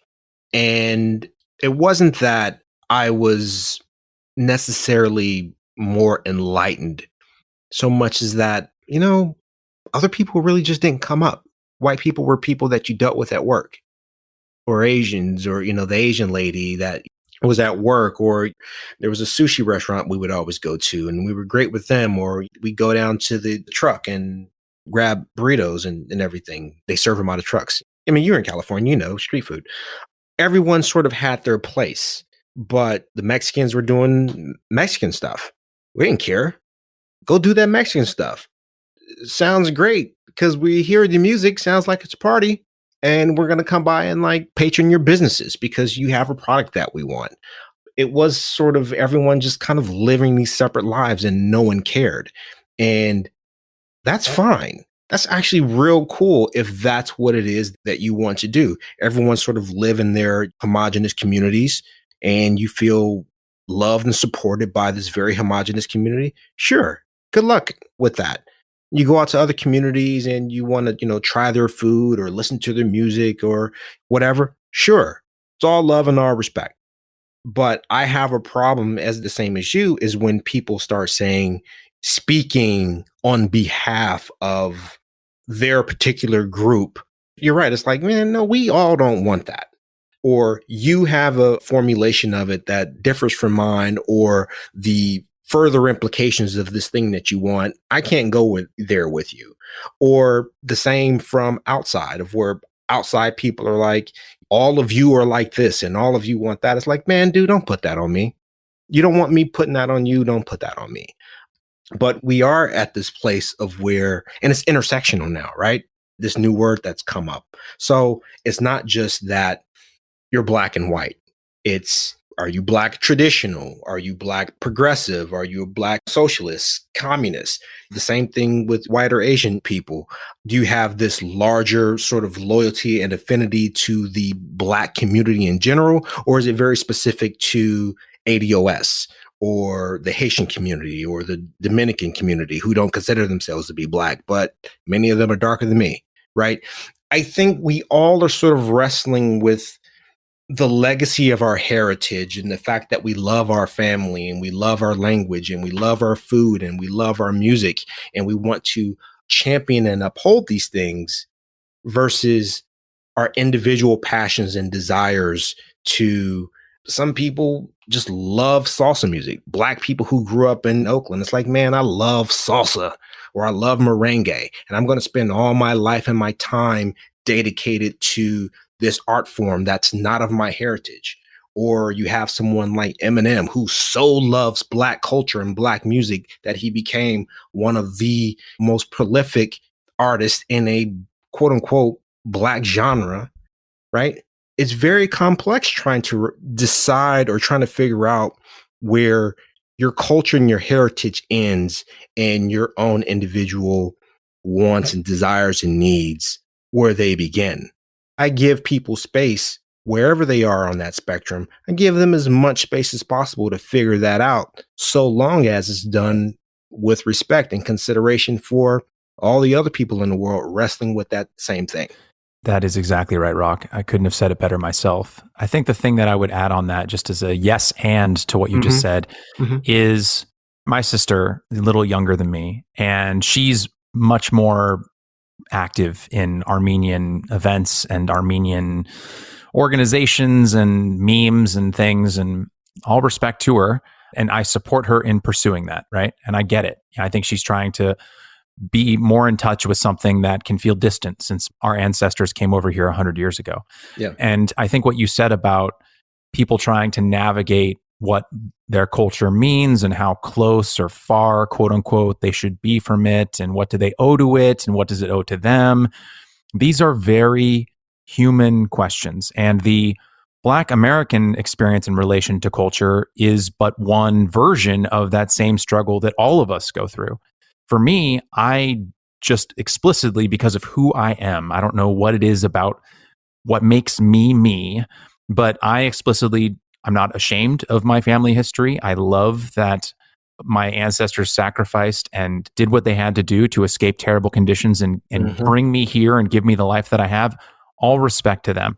But I'm Michael. I'm not Michael the Armenian. And some people want to embrace that, and more power to them. I think the most important thing is to echo what you said, is we should allow people from any background, if they want to come into and embrace a culture that they connect with in an authentic way, we should allow them in. And if there are people who were, let's say, born into a culture, we should make sure that the lines around what that culture means are not so hardly drawn that a person can never feel like they can leave in their own way, if that makes sense. And why this is such an important issue for me is I will say that there are two moments in my life where other people put something on me in what Armenian meant to them. There are a few, but I'll kind of narrow it down to two. One was when I was in those activist circles, and people would say to me, well, because you're Armenian, you understand the struggle that people of color go through, right? Right. Okay. First of all, a lot of my Armenian relatives, for historical reasons, will consider themselves white. So I don't know how to break it to those folks. But two, the entire Armenian side of my family, save my mother, is wealthy. And the entire side of my father's side of the family comes from a working class background and was my first window in what it meant to be poor. We're visiting my cousins, right? So that assumption that people would make based on a genetic feature of me was incorrect. And yet they thought they were correct by that assumption. And two, I was waiting at a bar for a friend of mine, and I started shooting the breeze with a guy from the Midwest, and we were just talking, white guy, and he had had a few drinks. He was pretty intoxicated. I don't know what we were talking about. I mean, it was just something so innocuous. And then for some reason, I think he was asking for restaurant recommendations. And I recommended a couple Armenian ones. And just offhandedly, I just mentioned, because I'm Armenian, blah, blah, blah, hummus, da, da, da, da. And the look on his face changed, like he discovered something untoward. The words out of his mouth, you would think they were from like a cartoon, but the words out of his mouth next were, "Oh, so you're not white?" Like this is how I know he was intoxicated. Those were the words out of his mouth as I mentioned in passing that I was half Armenian, right? And then like he didn't want to talk with me anymore. And it was such the weirdest thing because it's like you were saying earlier, it's like, what kind of weird solidarity did you think was happening before you learned about this genetic feature of my ancestry? Right. Like, what bond did you think we were establishing here based on this racial thing that you had in the back of your mind? Because I thought I was just making a connection with a human being whose time I was enjoying. But then underneath for him was this like, oh, it's two white guys hanging out. Whereas I thought it was two guys hanging out. Two guys. Yeah. And that stuff really puts me off. Yeah, that actually sounds like that Bill Burr had a Oh, bit. yeah. I know exactly what you're talking about. Yeah, exactly what you're talking about. Yeah. And so, I don't have a larger point with that story. No, but it's, no. I imagine you get what I'm saying. I know exactly what you're saying. Here's not a parallel story, but something I think that touches on the sentiment. Remy, he was always in the skiing and everything. So he's my best friend. I go skiing with him. I went skiing for the first time at 15, and it's awesome. I tore up my knee that first weekend, but it's awesome. I love skiing. It's one of my favorite sports. Wintertime, we would go skiing all the time. And so we're in high school. We're talking about what we're doing for this weekend or what we did last weekend. And people like skiing. Black people don't ski.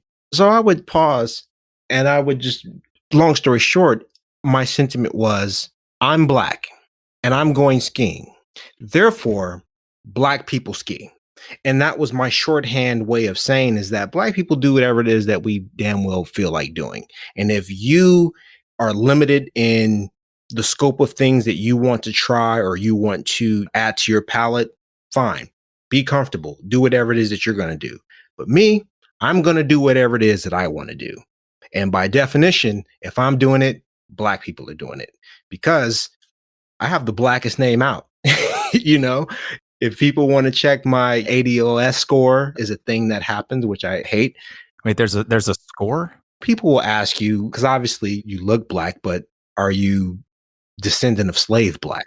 Right? I see. And it's especially when they hear my name, it's like, well, did your parents immigrate? What happened? It's like, no, I'm plain. And it's something I've had to explain my entire life when people hear my name. Where are you from? It's like, no, I'm from here. I'm as plain Black as anyone as you can describe. That's me, right? My great-great-grandmother came over here in 1805.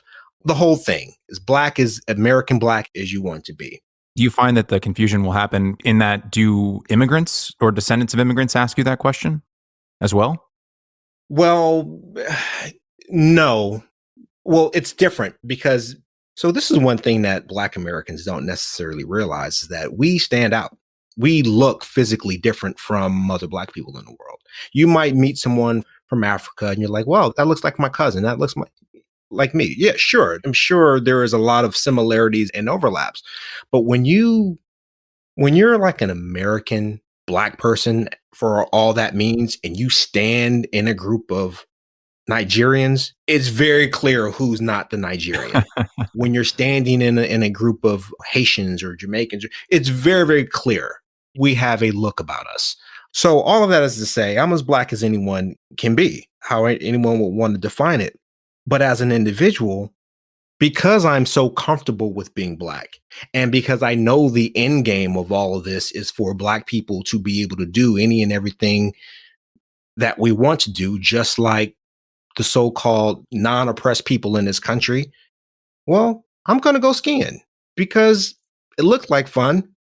Tried it out. Turns out it was fun. So guess what? Black people are skiing. And I might be the first. And then I'm going to bring my boys and we're going to bring everyone else and we're going to have a great grand time on the hill. And this is actually the legacy that I get from my mother when I couldn't figure out what it was about her. She grew up in that large family. The only thing that she ever wanted to do was be left alone to do whatever it is that she felt like doing. And that's what I get from my mother. Just a hardcore, nose to the grindstone. I'm going to enact my will on the world and no one can tell me otherwise.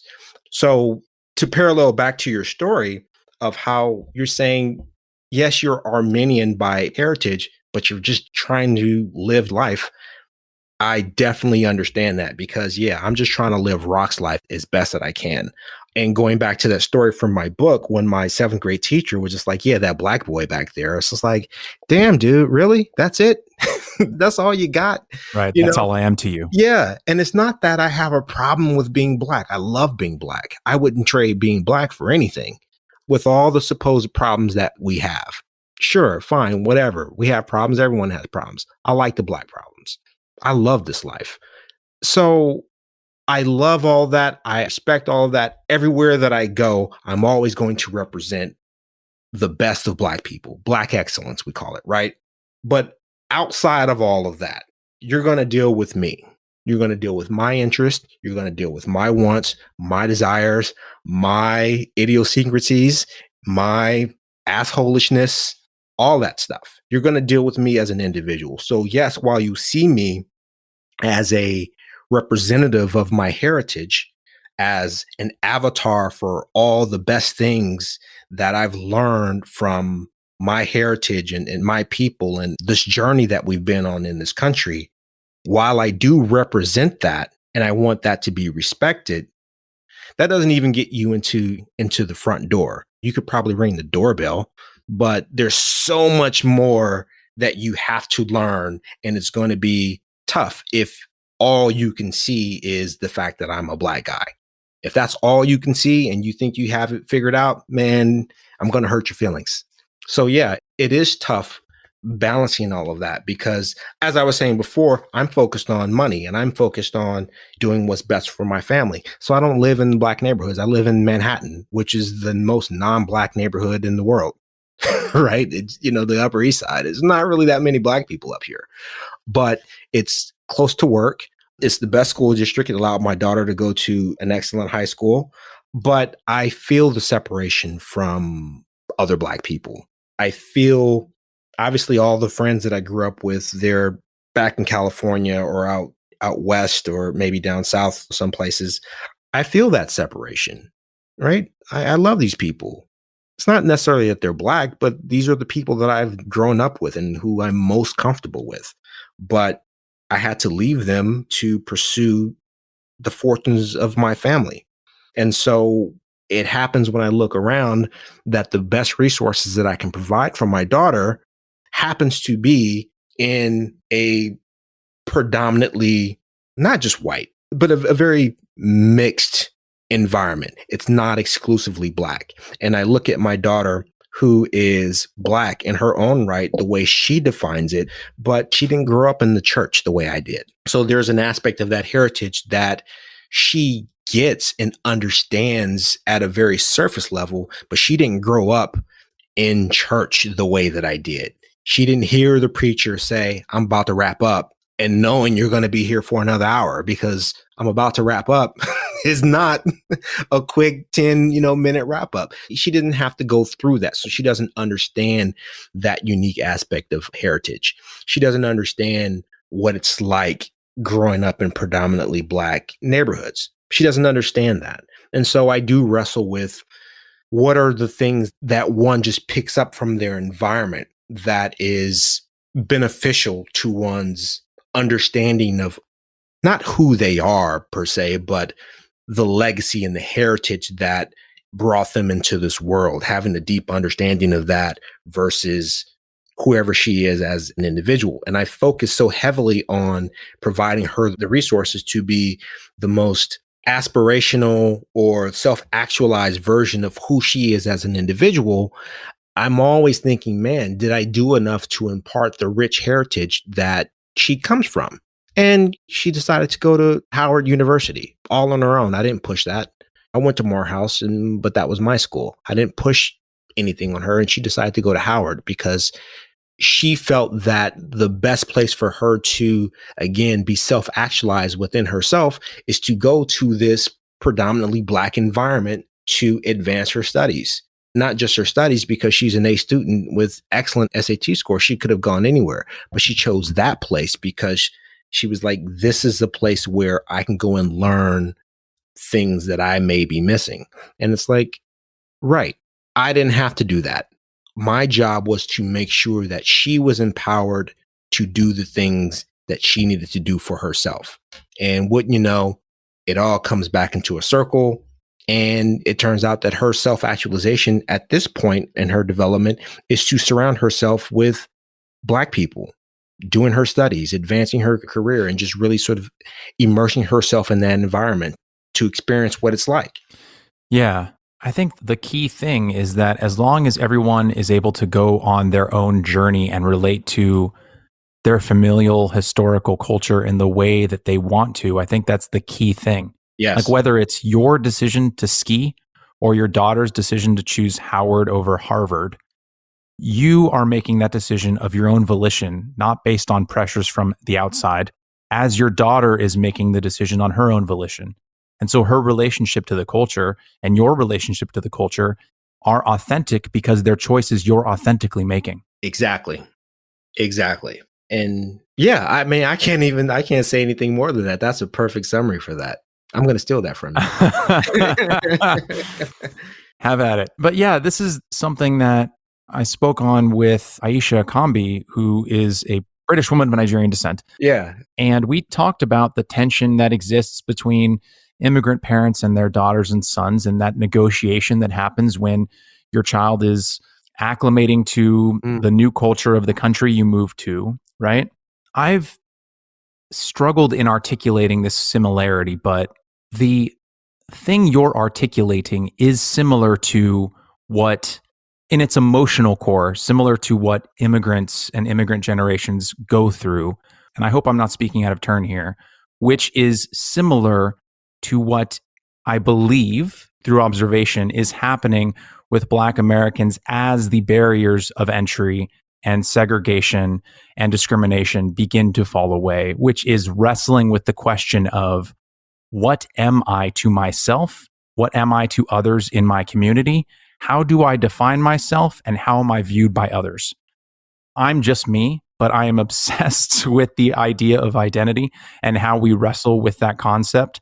And so I always try and find whatever the universal kernel is, while recognizing that your story as a Black man in America is different from mine as the son of Irish and Armenian and European immigrants, right? Our stories are different, but the emotional touchstones and how we deal with the pain of both loss and the feeling of belonging that we get when we make connections with other people, that's what I want to try and get to. Yeah. Which is why I specifically wanted to have you on, because I feel like you speak really honestly and vulnerably about these topics.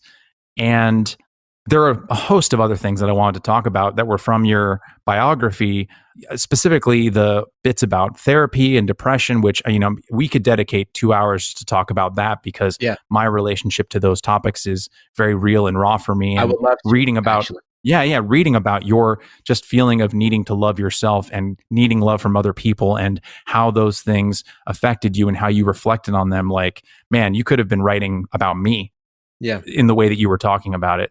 But that being said, I do, just for time reasons, want to bring this to a close. And I recognize that you're a busy man, so I've appreciated the time that you've allowed for this conversation. Oh, this has been awesome. No, I've really enjoyed it a lot. I want to touch on you brought some things up. I actually, when you say that what I articulated sounded very much like an immigrant story, I had a podcast on the last iteration of my podcast. I did a whole story about that, and I titled it My Immigrant Story, and that's why I'm so very appreciative of being able to talk to you, because you have pulled this out. You're really tapping into that wavelength of, it is very much like an immigrant story of, you have this long-term heritage, but you find yourself in a foreign land. And that foreign land, as you're saying, it might just be you're the first in this corporation, or you are the first to move into this area predominated by an ethnicity that's not yours. Very, very astute observation of yours. And to segue back to the book, that is actually how I wrote the book, is even though I'm Black and it is about my life, the story is not about me being Black living my life. The story is about a person living a life and going through all of these very universal experiences, as you've articulated throughout this interview. It just so happens to be that this character that you're looking at was a young Black boy who grew up to be a Black man. But all the touch points and the emotional arcs in it are all very universal. And so I just want to say thank you for seeing and recognizing what it was that I was trying to do there.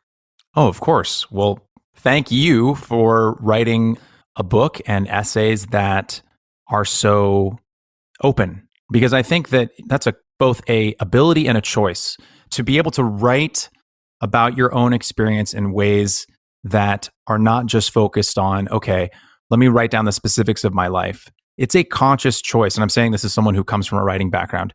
It's a conscious choice that a writer must make when they're constructing their sentences, their paragraphs, their chapters, to write in such a way that gets at a universal rather than a specific. Because you could have written it in a way that might have seemed more obtuse to me. But the way in which you wrote it, which in my opinion is all based in being vulnerable and being able to identify the ways in which you've had to improve as a human being, you have to admit to places in which you were ignorant. You can't always be the hero of the story. You sometimes even have to be the villain.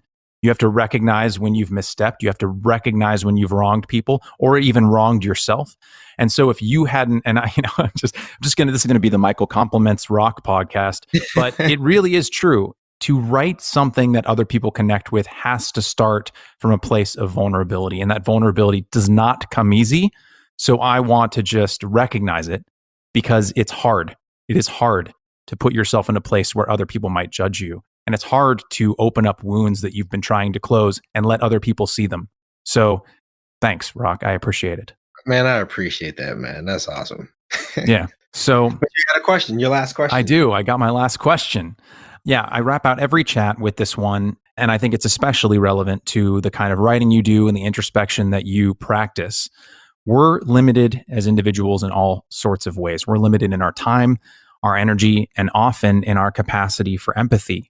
Even the most well-intentioned, introspective gentleman like yourself can't be thinking of every other person, every group of people all the time. It's just impossible, right? We're too busy. We're moving from state to state. We're trying to raise a daughter.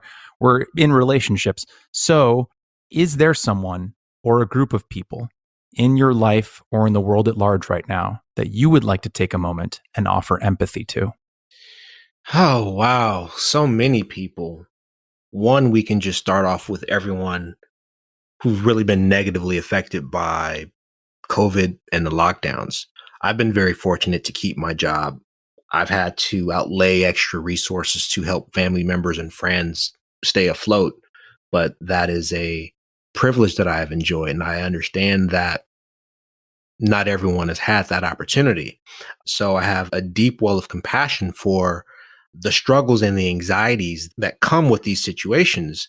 And so I would love to extend the wisdom of my experiences to know that this pain in the moment, it goes away. As that old campaign, it gets better when you just put one foot in front of the other and just keep working at it. Life changes when you do things with integrity and honesty and you put your heart in it. It takes time, but the dividends pay out. And so just people really negatively affected by all of this. And that's global. I would like to say to the Uyghurs in China, that's something that percolates across the Twitter feeds. And well, what about China? And what about this and everything like that? And I will take this time. I don't know enough about their situation. And I think that's part of a problem.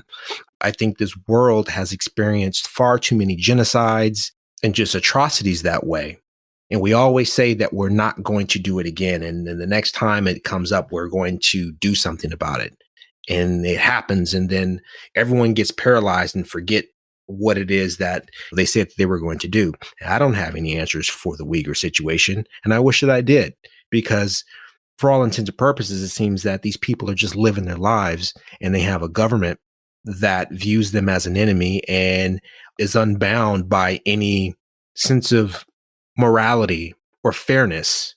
and is using them for its own purposes. And so I wish that there were more conversations about them and more ideas about how we as the global community can help them in their situation, whether it's the Uyghurs or the other dozen or so genocides that are going on right now, right? These things are happening all the time. I also want to give a special consideration, and this may sound weird, to the disaffected Trump voter. I think these last couple of years have been very trying for everyone. And I know that this loss and all the things that have happened seems to be touching on a lot of fear and anxiety with people, particularly, let's say, very specifically, the white working class people. That seems to be the group that, I shouldn't say for whatever reason, but that's a group that feels that no one is listening to them, right?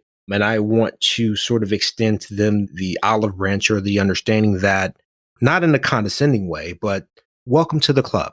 This is how Black people have felt for a long time.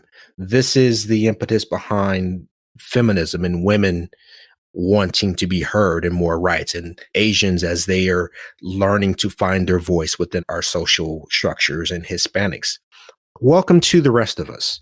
I don't say that condescendingly. I'm saying that with open arms, because we all are experiencing the negative effects of marginalization, indifference, stereotyping, various isms. And I think that we all detect something rotten at the core of this country. And not just this country, but our culture and how we've designed it and how it doesn't seem to be working for the average of us.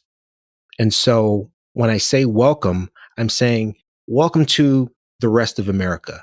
Let's all, in our Americanness and our sense of fairness, see how we can better structure our communities and better structure our societies to uplift ourselves, to take care of those who maybe need a little bit extra help and consideration over these very common things that come up in life. So I want to extend some compassion and consideration to them, because it seems that the disaffected Trump voter is feeling a lot of pain and anxiety about what the future will hold.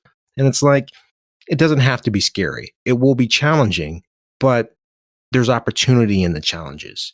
And if you believe in yourself, and if you do things again with integrity and honesty, and if you are surrounding yourself with people who love you and care about you, and the reason why they love you and care about you is because you love and care about them. If you're surrounding yourself with good people who are trying to do good things tend to happen, not every day, but over the course of things. And so that's what it is. I want people to just find more compassion for themselves by finding it for other people, by finding it for themselves. It's that recursive thing that we were talking about.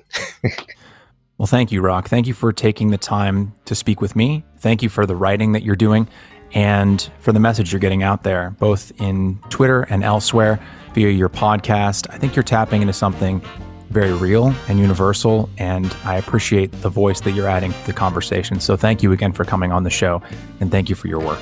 Thank you for the platform, man. I appreciate you.